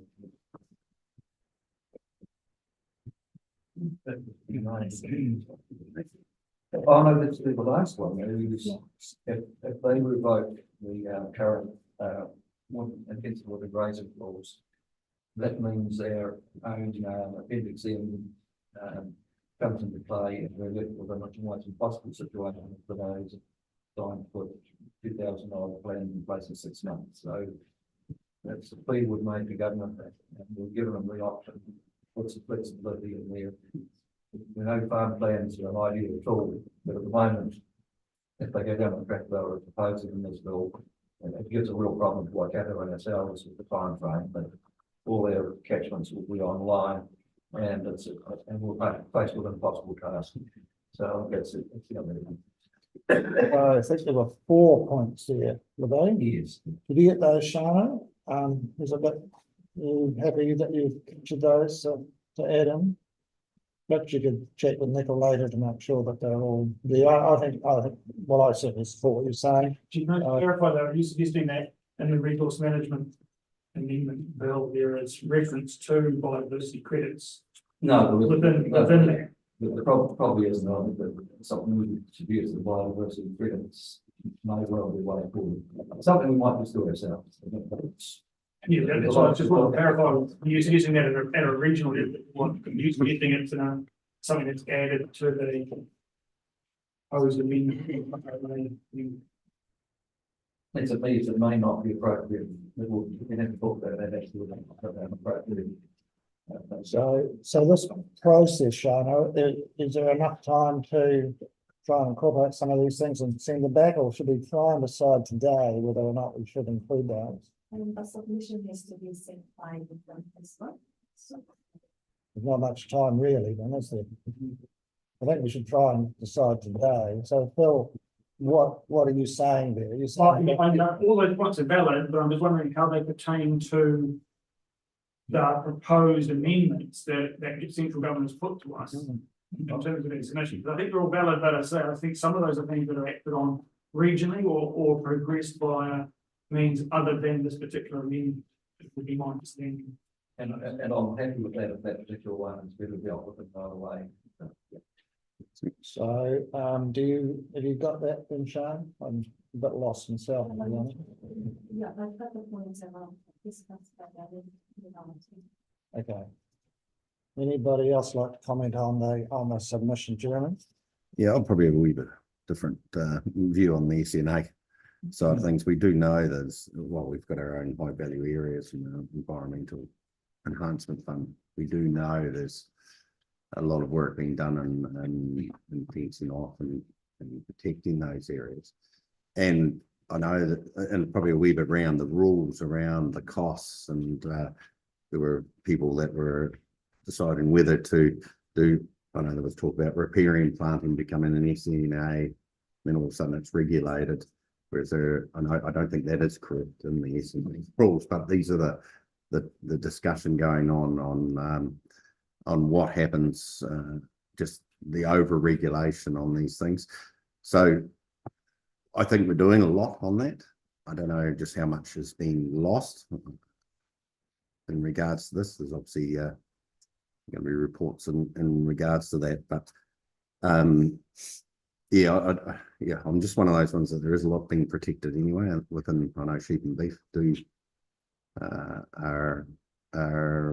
got a lot of native SNAs, so to speak, that actually are being protected. So I'm just trying to tease out the two sides of the story. I know, but over-regulation may not necessarily protect it. With this coming in, there could be there was always the risk that people might go and decide to clear some of the stuff to get it off their place too. So I personally haven't seen that happening, but yeah, I'm just not necessarily 100% with the way the regulation was going to be coming into play.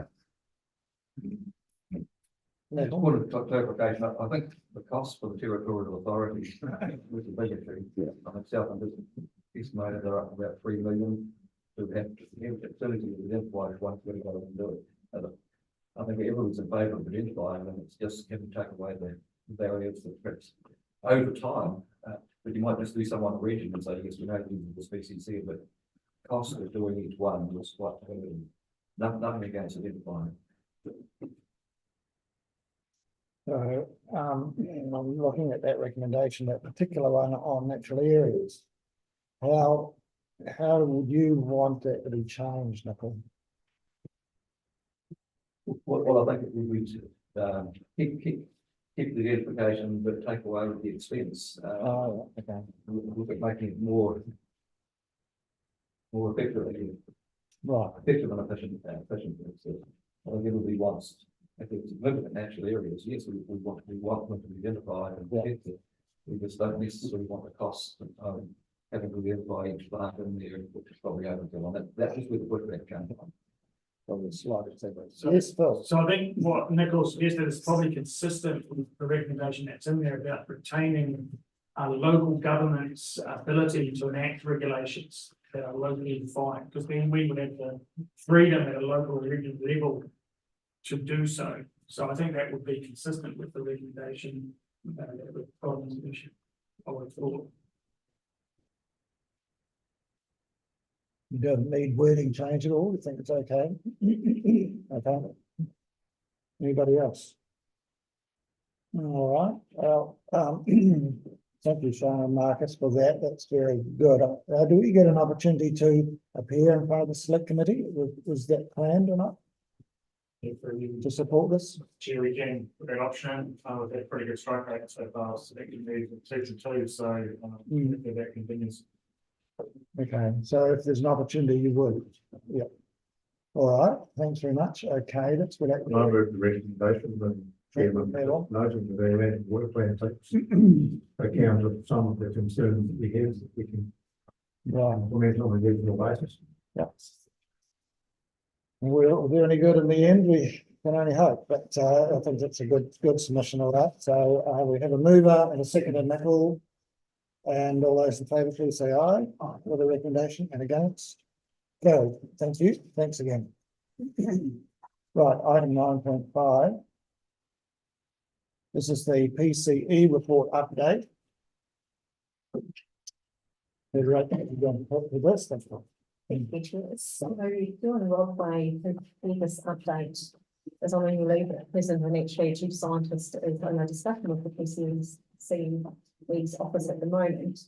We had Shana, who has been involved with some of the staff level discussions here, to answer any immediate questions. But what I would highlight to the committee is that the PCE is coming down to Southland on the 23rd of July, and we will be having a session where you can come and have discussions directly with the PCE on this particular report. So yeah, happy to take initial feedback and questions, and we can pass those on in advance to the PCE's office as well for them to prepare for that.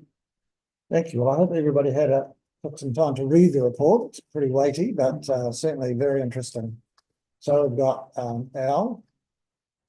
Has anybody done the economic implications of what is suggested?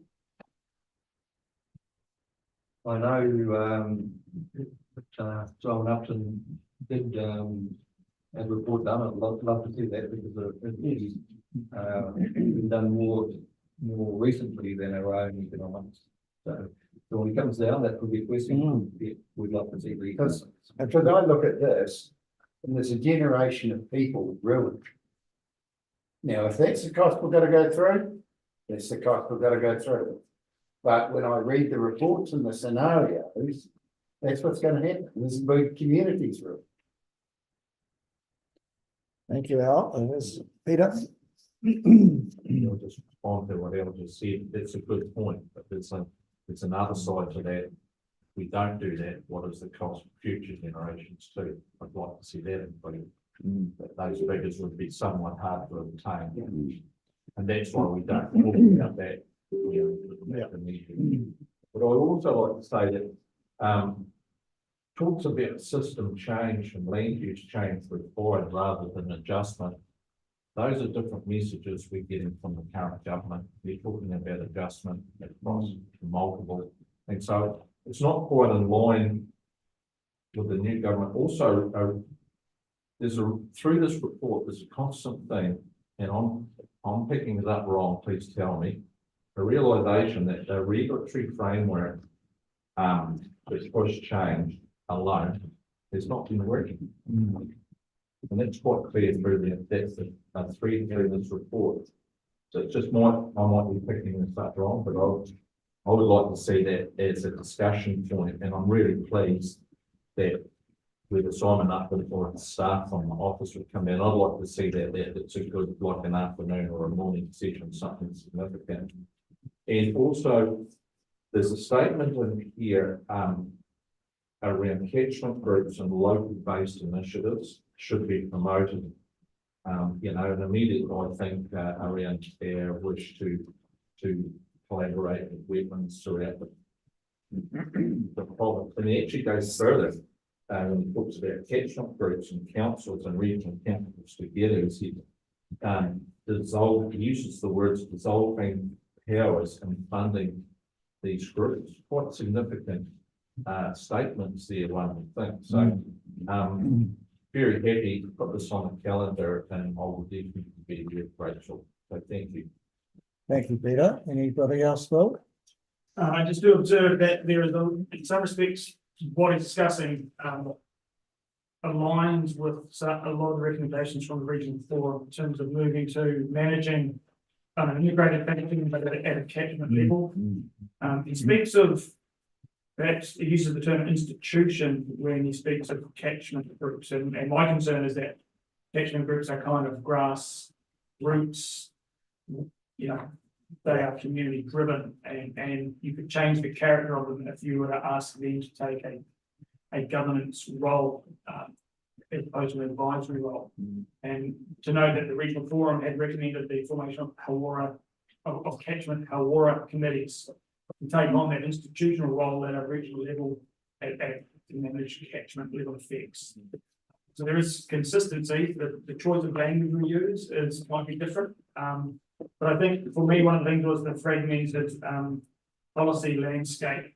And to us, if we are to, in the future, move to a more integrated approach with something like Hawara committees at a catchment level, what that demands then is greater liaison between district councils and regional council to make sure that we can remove some of that fragmented approach to understanding the effects of that are going to influence their waterways. Forestry and vegetation management, for example, is one, and loss of productive land. Working more closely between regional and district councils seem to be something that you would see happening more closely in the future if you were to accept the broad trends or direction travel here. Thank you, Phil. Yes, and I'll pick up on Peter's point about catchment groups, and I agree with you, Phil, about giving catchment groups more of a governance role and more responsibility. And I wonder whether or not they'd really want that. Fiona, you might like to comment on that, but and I think when Simon Upton and his staff come down, it might be quite good to ask Thriving or people from catchment groups should be here as well, because I think that's there's a lot of potential there, but there are some fish hooks as well. John?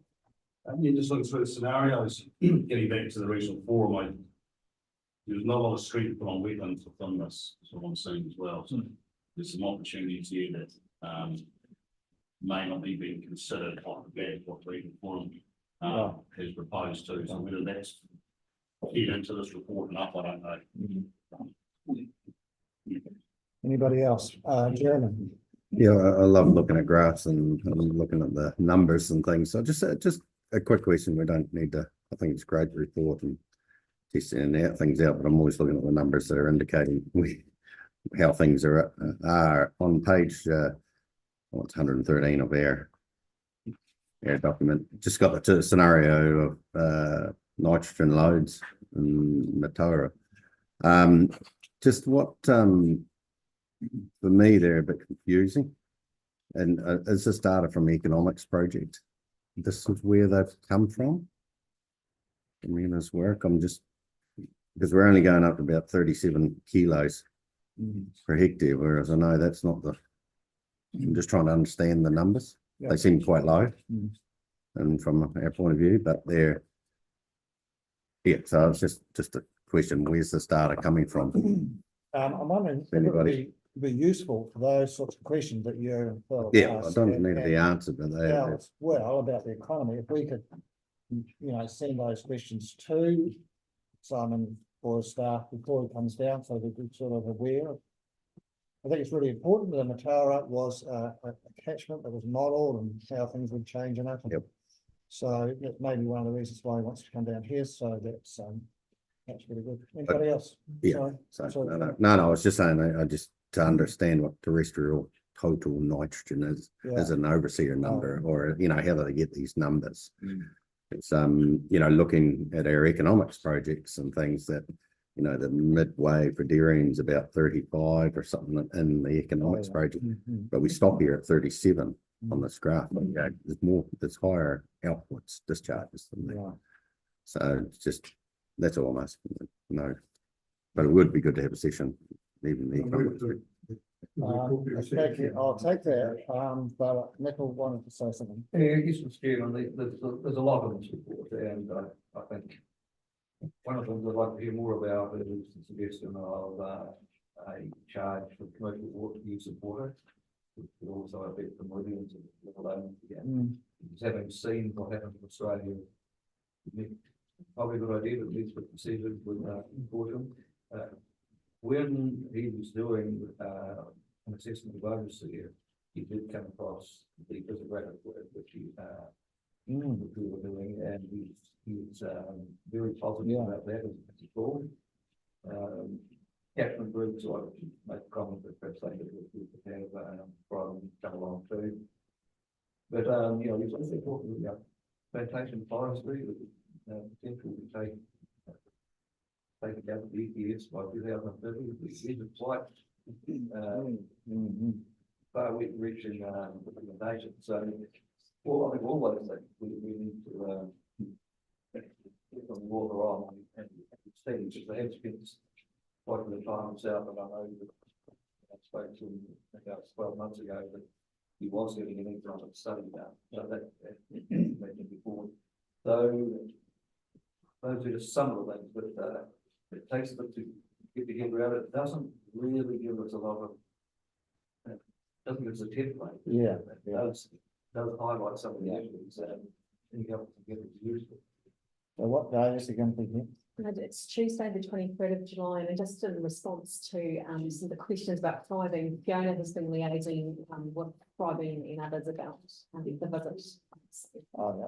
Yeah, just to reassure councillor, so we're just in the process of locking in the date. Tentatively, the 3rd of July is what's being discussed, and we are working on site development South Africa perspective, which we're having in the afternoon. But it's an opportunity to invite them to a council meeting and start.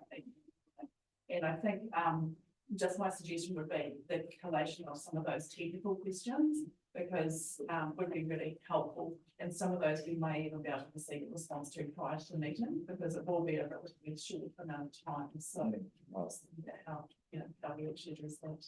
So if we do have any questions, and there've been some expressed around the table here, can we forward them to you, Fiona, or to either or Jana, or you? Okay, so before we do that, everybody understand that? So if you've got a question, please send it through to Rachel or Fiona, or maybe to Rachel first, and then that will help with the discussion and focus it in on things that you think are really important rather than them coming down and telling us everything that they know. Yes. I was just going to suggest, mainly the focus on the power collection, but absolutely a really good focus for this group, quite exactly. Because I could say the contents of this report, 2 hours ago past, and we'll just go around the room on a myriad of issues. But we've got something right in front of us there that this catchment binds us together to do so a real sharp focus on that as a major centre topic. Could be worth. Mr. Chair, just perhaps to extend that, keeping in mind that plan change to Otahi is going to be the next big lever we pull that will drive land use change in Southland and Tower Action. There's a bunch of recommendations in the regional forum report that suggest the direction of travel so that you might want to bring to that discussion, because it'd be interesting to explore what those levers, how they would play out in particular action in these. I'm sure the meeting will be well structured and a positive one will have a positive outcome. Can I say 3 words? Nickel, we're paying for our water. Are you paying for the infrastructure, not paying for the water? We are paying for the water. It is based on our tank. Thank you. Right, So it is. we've got a mover, Neville, to accept this report and note that the PCE will be coming to talk to us. Is there a seconder? Paul? All those in favour, please say aye. Aye. So, right now, nearly 12 o'clock and excuse me, we're only allowed to go for 2 hours without a break, so we're going to have a break for 10 minutes now, so you can get a cup of tea and have a stretch. And then it's 10 past 12. Is that okay? Oh, we have to have a mover and a seconder to have a short intermission. I'll move that. Move that, Paul, thank you. Seconder, Nicole. Those in favour, please say aye. Aye. That's been carried. Right, thank you. So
we're just whistle.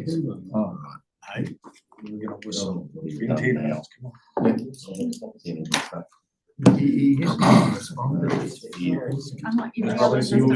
Is this your own words? Please quote who says it. Just waiting for the live stream to get going. I'm reading Robert's email. All right, thank you. Right, Russell. Thank you, Mr. Chairman. It's a privilege or a pleasure for me to actually sit in front of what I didn't realise were so many new councillors.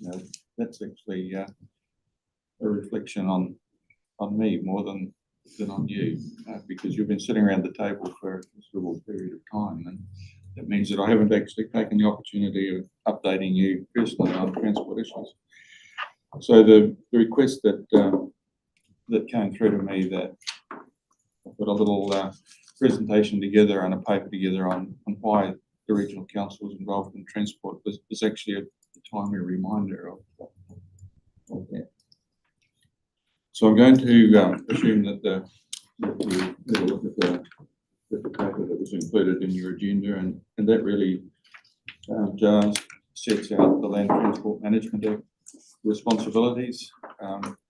So I guess at a very basic level, the reason that regional councils are involved in land transport is because there's legislation that says that they will be and should be and must be. So I've got a presentation here because I think it goes a long way further than just what the legislation says. So this week's presentation is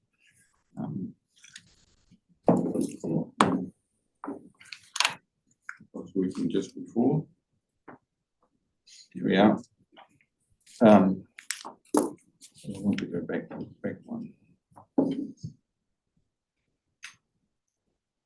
So the item, at least I want to go through with you the key players. I want to just briefly look at the council's role, where the regional transport committees sit, where the regional land transport plans sit, there's planning, funding issues, etc.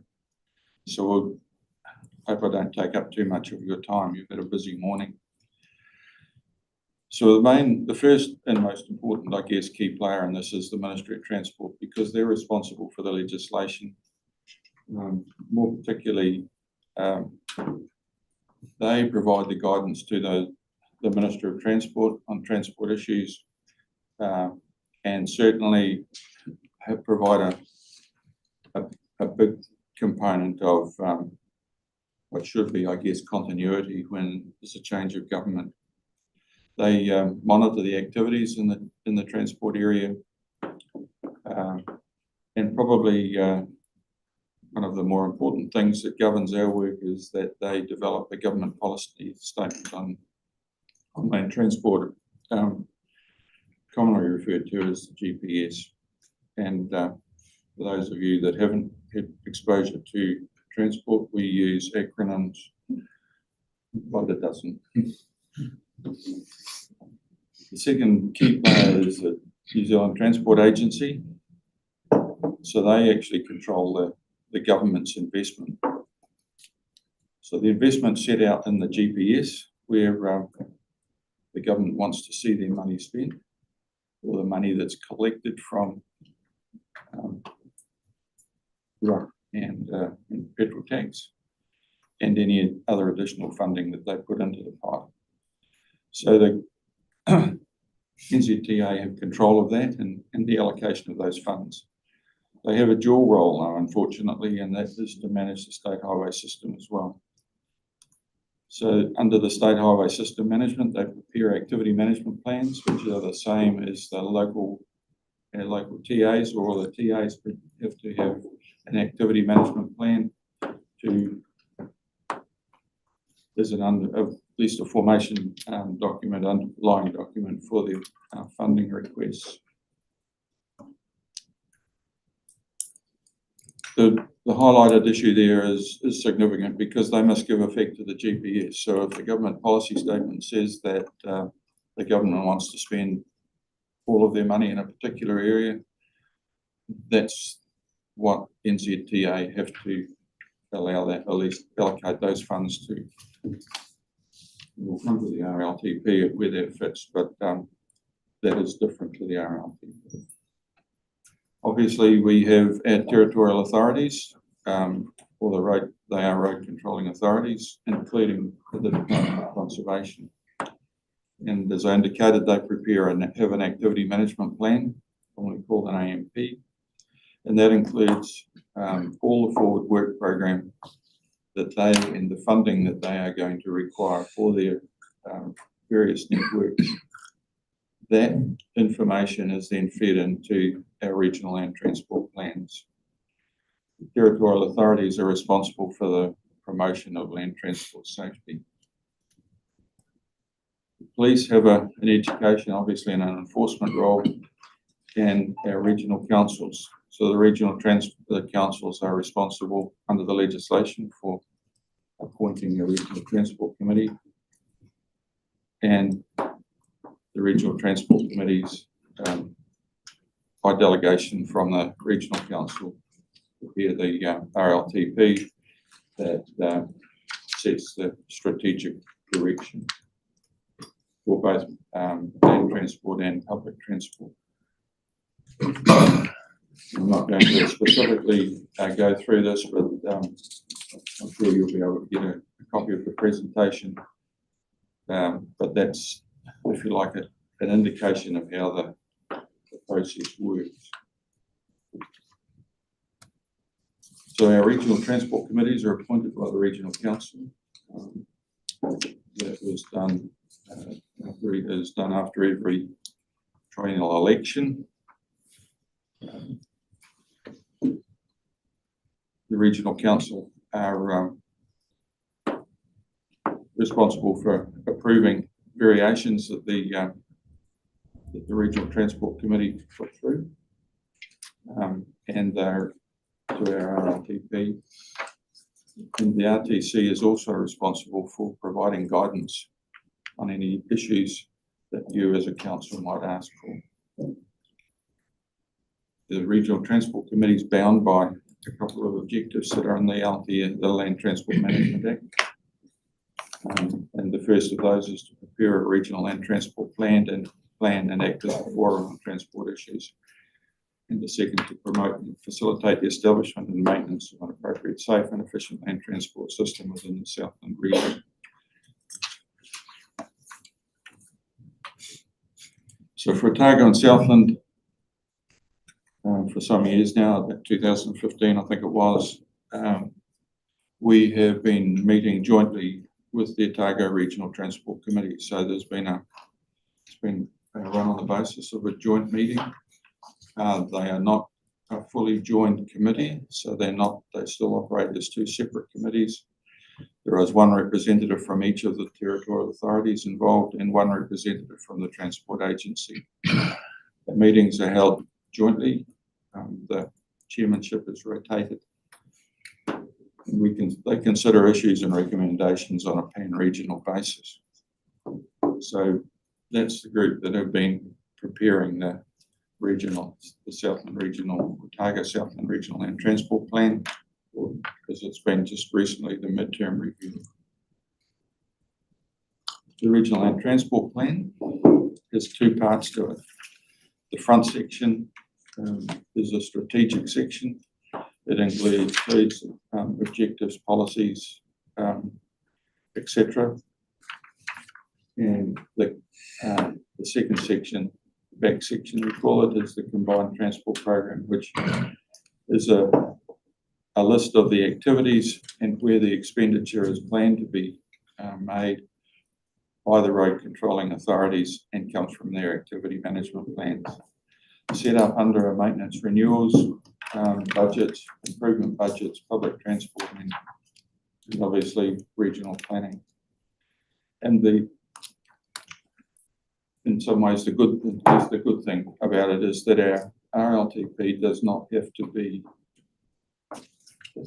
give effect to the GPS, but must be consistent with it. And herein lies a bit of a dilemma for the Regional Transport Committee. The GPS that we have to be consistent with hasn't been released yet, although we have had a draft, so we don't know what changes are being made. So our whole land transport management planning framework, in theory, works very well, and it's quite disjointed.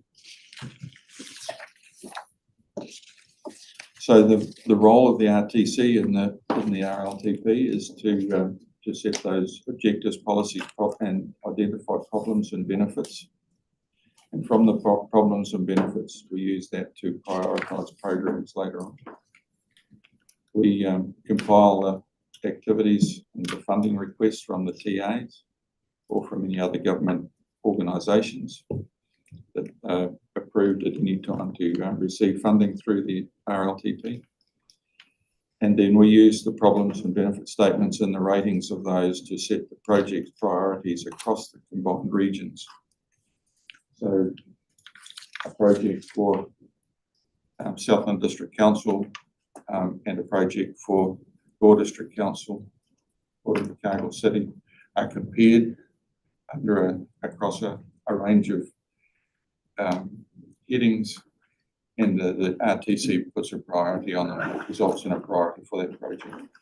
That priority goes forward as part of the Regional Land Transport Plan to NZTA, who theoretically take it into account when they're preparing the National Land Transport Plan. As the RLTP is prepared, it's a 6-year document that is a midterm review of the 3-year period. It's a snapshot in time in terms of the programs. So that means that through the 3-year period, we end up having to assess variations, and at least the RTC has a role assessing whether those variations are approved or not. And then we monitor the progress on the delivery of those projects against our objectives and things, and that's a step after the end of June. The transport funding has been simple up until probably 6 years ago, in that most of the funding, or all the funding that was in the National Land Transport Fund, is hypothetated from fuel tax and road user charges, and that in fact funded the country's maintenance renewals and improvements projects. Over the last 3 or 4 years, there's been a bundle of different Crown appropriations in different forms have been thrown into the pot. Some of them outside of the NLTF with different approval processes, and some of them, as this time, they're pushing the money into the government appropriation into the National Land Transport Fund, so that it's allocated under the same allocations method as everything else by NZTA. So from that fund, as I said, indicates managed by the Transport Agency.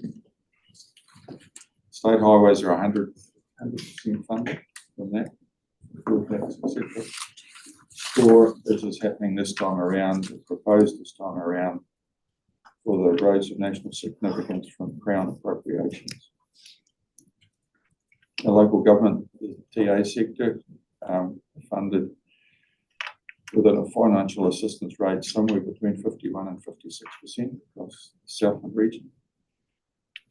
The Department of Conservation has a funding assistance rate of 51%, and public transport is funded through the National Land Transport Fund from local rates and bus fares.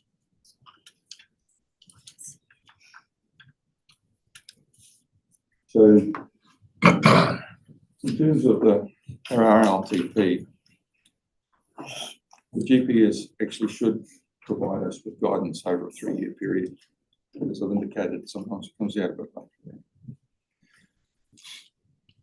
Our RLTPs are prepared, is normally prepared in time for about the same time as the GPS is released. That has caused us major issues this time around. The Road Controlling Authority's activity management plan needs to be guided by the outcomes the regional outcomes that are desired. So we try and get a draft of our regional land transport plan strategic section ready well in advance of them doing their activity management plan, knowing that it's not necessarily going to line up exactly with the GPS when that comes out. Unfortunately, NZTA is two organisations in one. So they manage the state highway network, but they're also responsible for the allocation of funding. And as such, because they're in the single organisation, the Road Controlling Authority component of NZTA under the legislation is to give effect to the GPS. So while everyone else has got their programs all set up, etc., until we know where we get final direction from the government, even just with a draft GPS, we can't pick up the state highway programs. And just to add to that, the timeframes for everything are actually set by the LPMA. Sometimes I've been in this job for 15 years, and I sometimes wonder I should be less here than I'm doing. Just try and speed up a wee bit, please, Russell. Yeah, okay. I'm about to finish. So we have some associated organisations, being you've heard of the South Island RTC Chairs Group. We have a TAG group which is meeting this afternoon actually to talk about speed issues.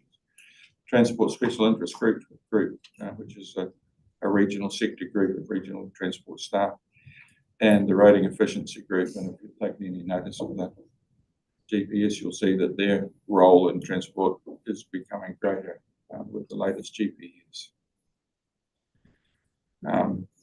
There are themes where our consultation was successful this time around. Since this was prepared, the RLTP has now been signed off by the RTC and will be coming to you at your next council meeting for approval.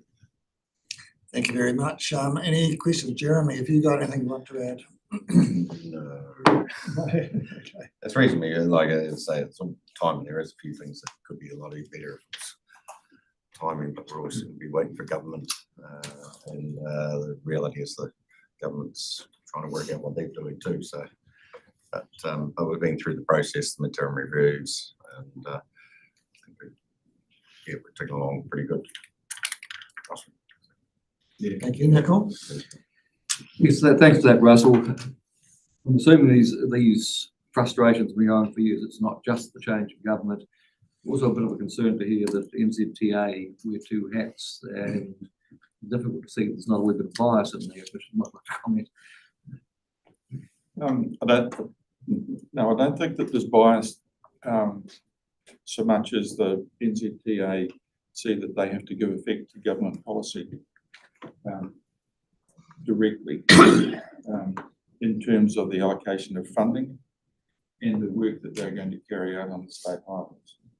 And to give you an example of that, the previous government had a target of for wire rope barriers across the state highway network that are a very costly safety intervention. And so the state highway sector were in the process of implementing that.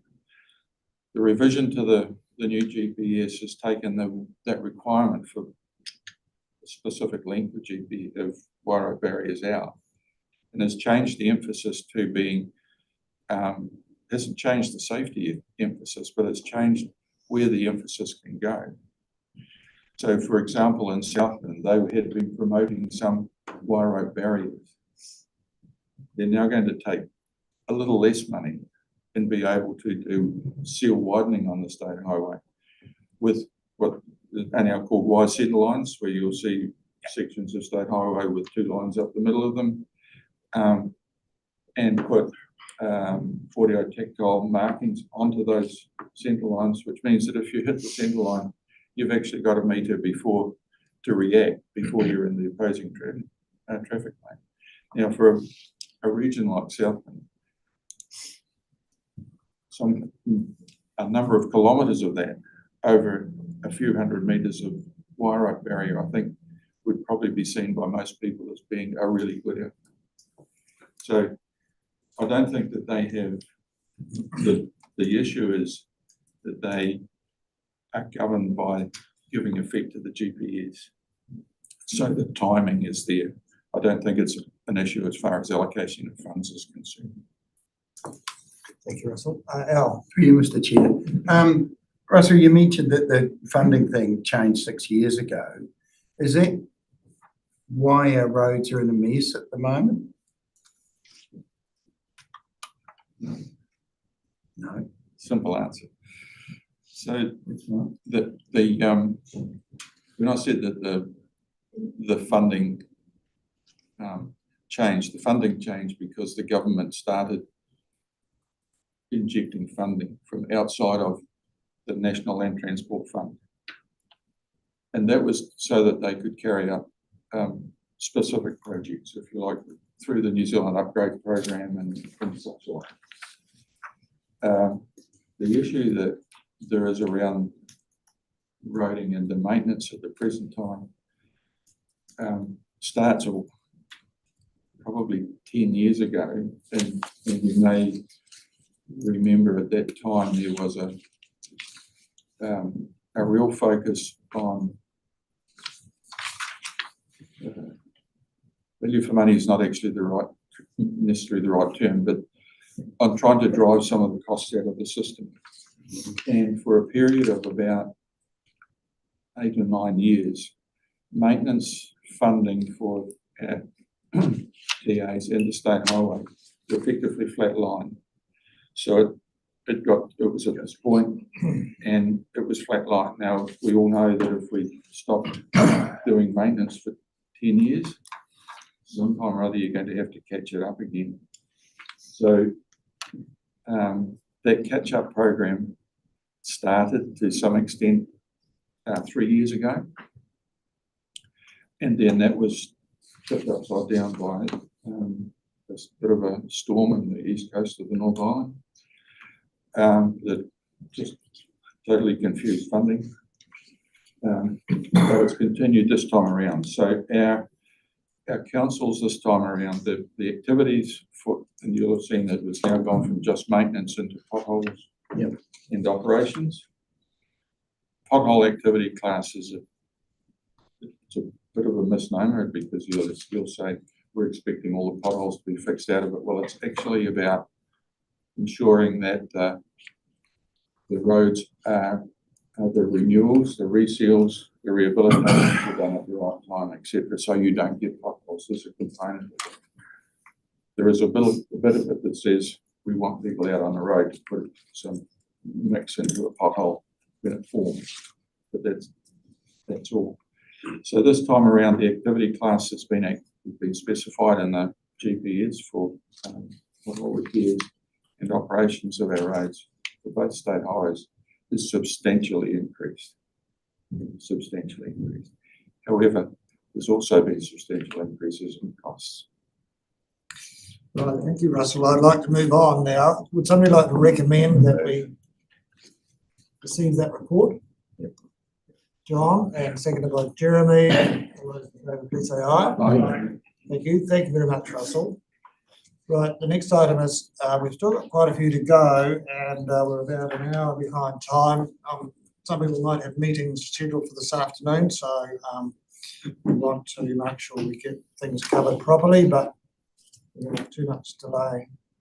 So we've got a report now from the Ministry for the Environment. I found this report very interesting indeed, and I imagine it can be used for policy development of this council. There's a very good summary prepared by staff, and the report itself is quite big, plenty of reading in that. So, Shana, is there anything you'd like to highlight for us in this? I guess the summary includes the key points from the report already, so you can note those points that will be Thank you. Any questions? Don't let my grumpiness put you off. Get scared. No, we accept that. We accept it, Paul. Seconded by Neville. Any further discussion? My interpretation is that this information, which is really very data dense, it's got a lot of really good stuff in there, can be used for policy development for the council, and that way it's a really useful report. See Lucy nodding, so that's good. Right, all those in favour, please say aye. Aye. That's carried. Thank you. Thank you, Shana. Thank you.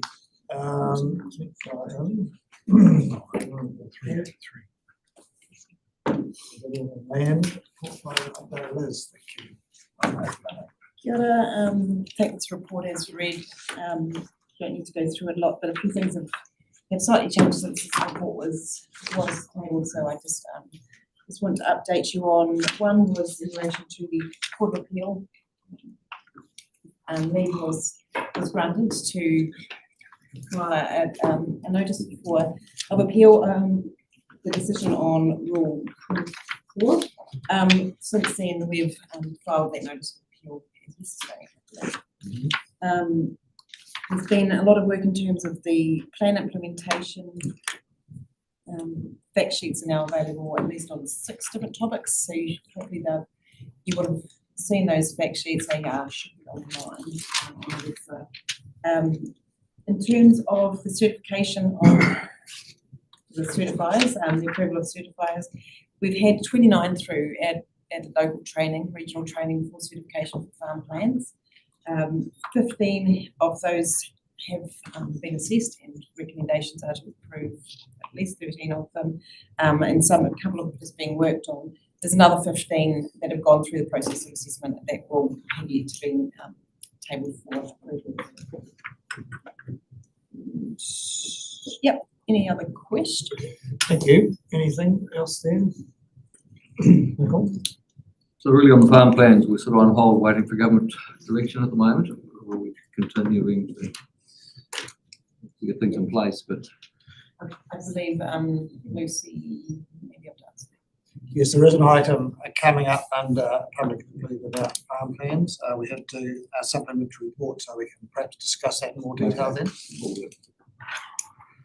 Happy to move. Rachel, did you want to say something? I just wanted to note, through you, Chair, that the fact sheets have been picked up by a number of stakeholders, so the likes of Beef and Lamb, promoting those through the newsletters. Nicole moved, seconder. Paul, thank you. We'll accept that report. I think that's all it is. Yep, received the report. All those in favour, please say aye. Aye. Carried, thank you. 9.9, the group update again. Again, I'll take this report as being read. It's not just my report, it's also a report from the provider group of strategy, science and engagement, as well as government reform and policy. So I can answer some questions, but some I might have to pass on. Okay, thank you. We'll see if we've got any. Too frightened to ask you. Goodbye. It is a bit wide ranging. Right, thank you very much, Liz.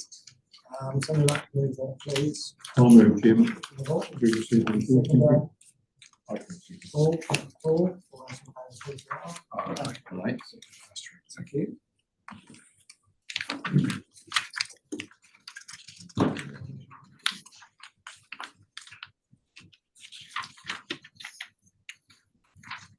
Right, we have an update on council requests and actions.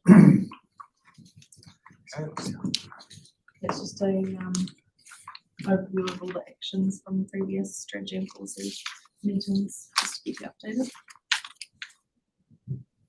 okay, I can see those listed in that table. And everybody happy with those I'll move explanations? the recommendation on that one, Chairman, one of them. Thank you, Neil. Everybody happy with those? There's good questions that have been asked. I asked a question about their work on the wire just recently, and I see that's in there, so thank you for the staff who've done that. It's a very important piece of work for the wire. It will be important for future management of that river. Have to second the recommendation. Nicole, thank you very much. All those in favour, please say aye. Aye. Right, now we have to go to item 10, which is the two things here. Firstly, we have to accept the supplementary report on farm plan changes, which is to be held in public expenditure. So I'd like to move we accept that report that Lucy's handing around. Happy to move. Nicole, seconded by John. You haven't seen it yet, it's coming around, so it's just a couple of pages there. Procedural matter, all those in favour of that accept this report, please say aye. Aye. Okay. Now we have to move into public excluded. Would somebody like to read the reasons for that, please? So we're moving into public excluded to prevent the disclosure or use of official information for improper gain or advantage. Would somebody like to move that we do that? Have to move. Nicole, seconded by Phil. All those in favour, please say aye. Show ourselves up in the world.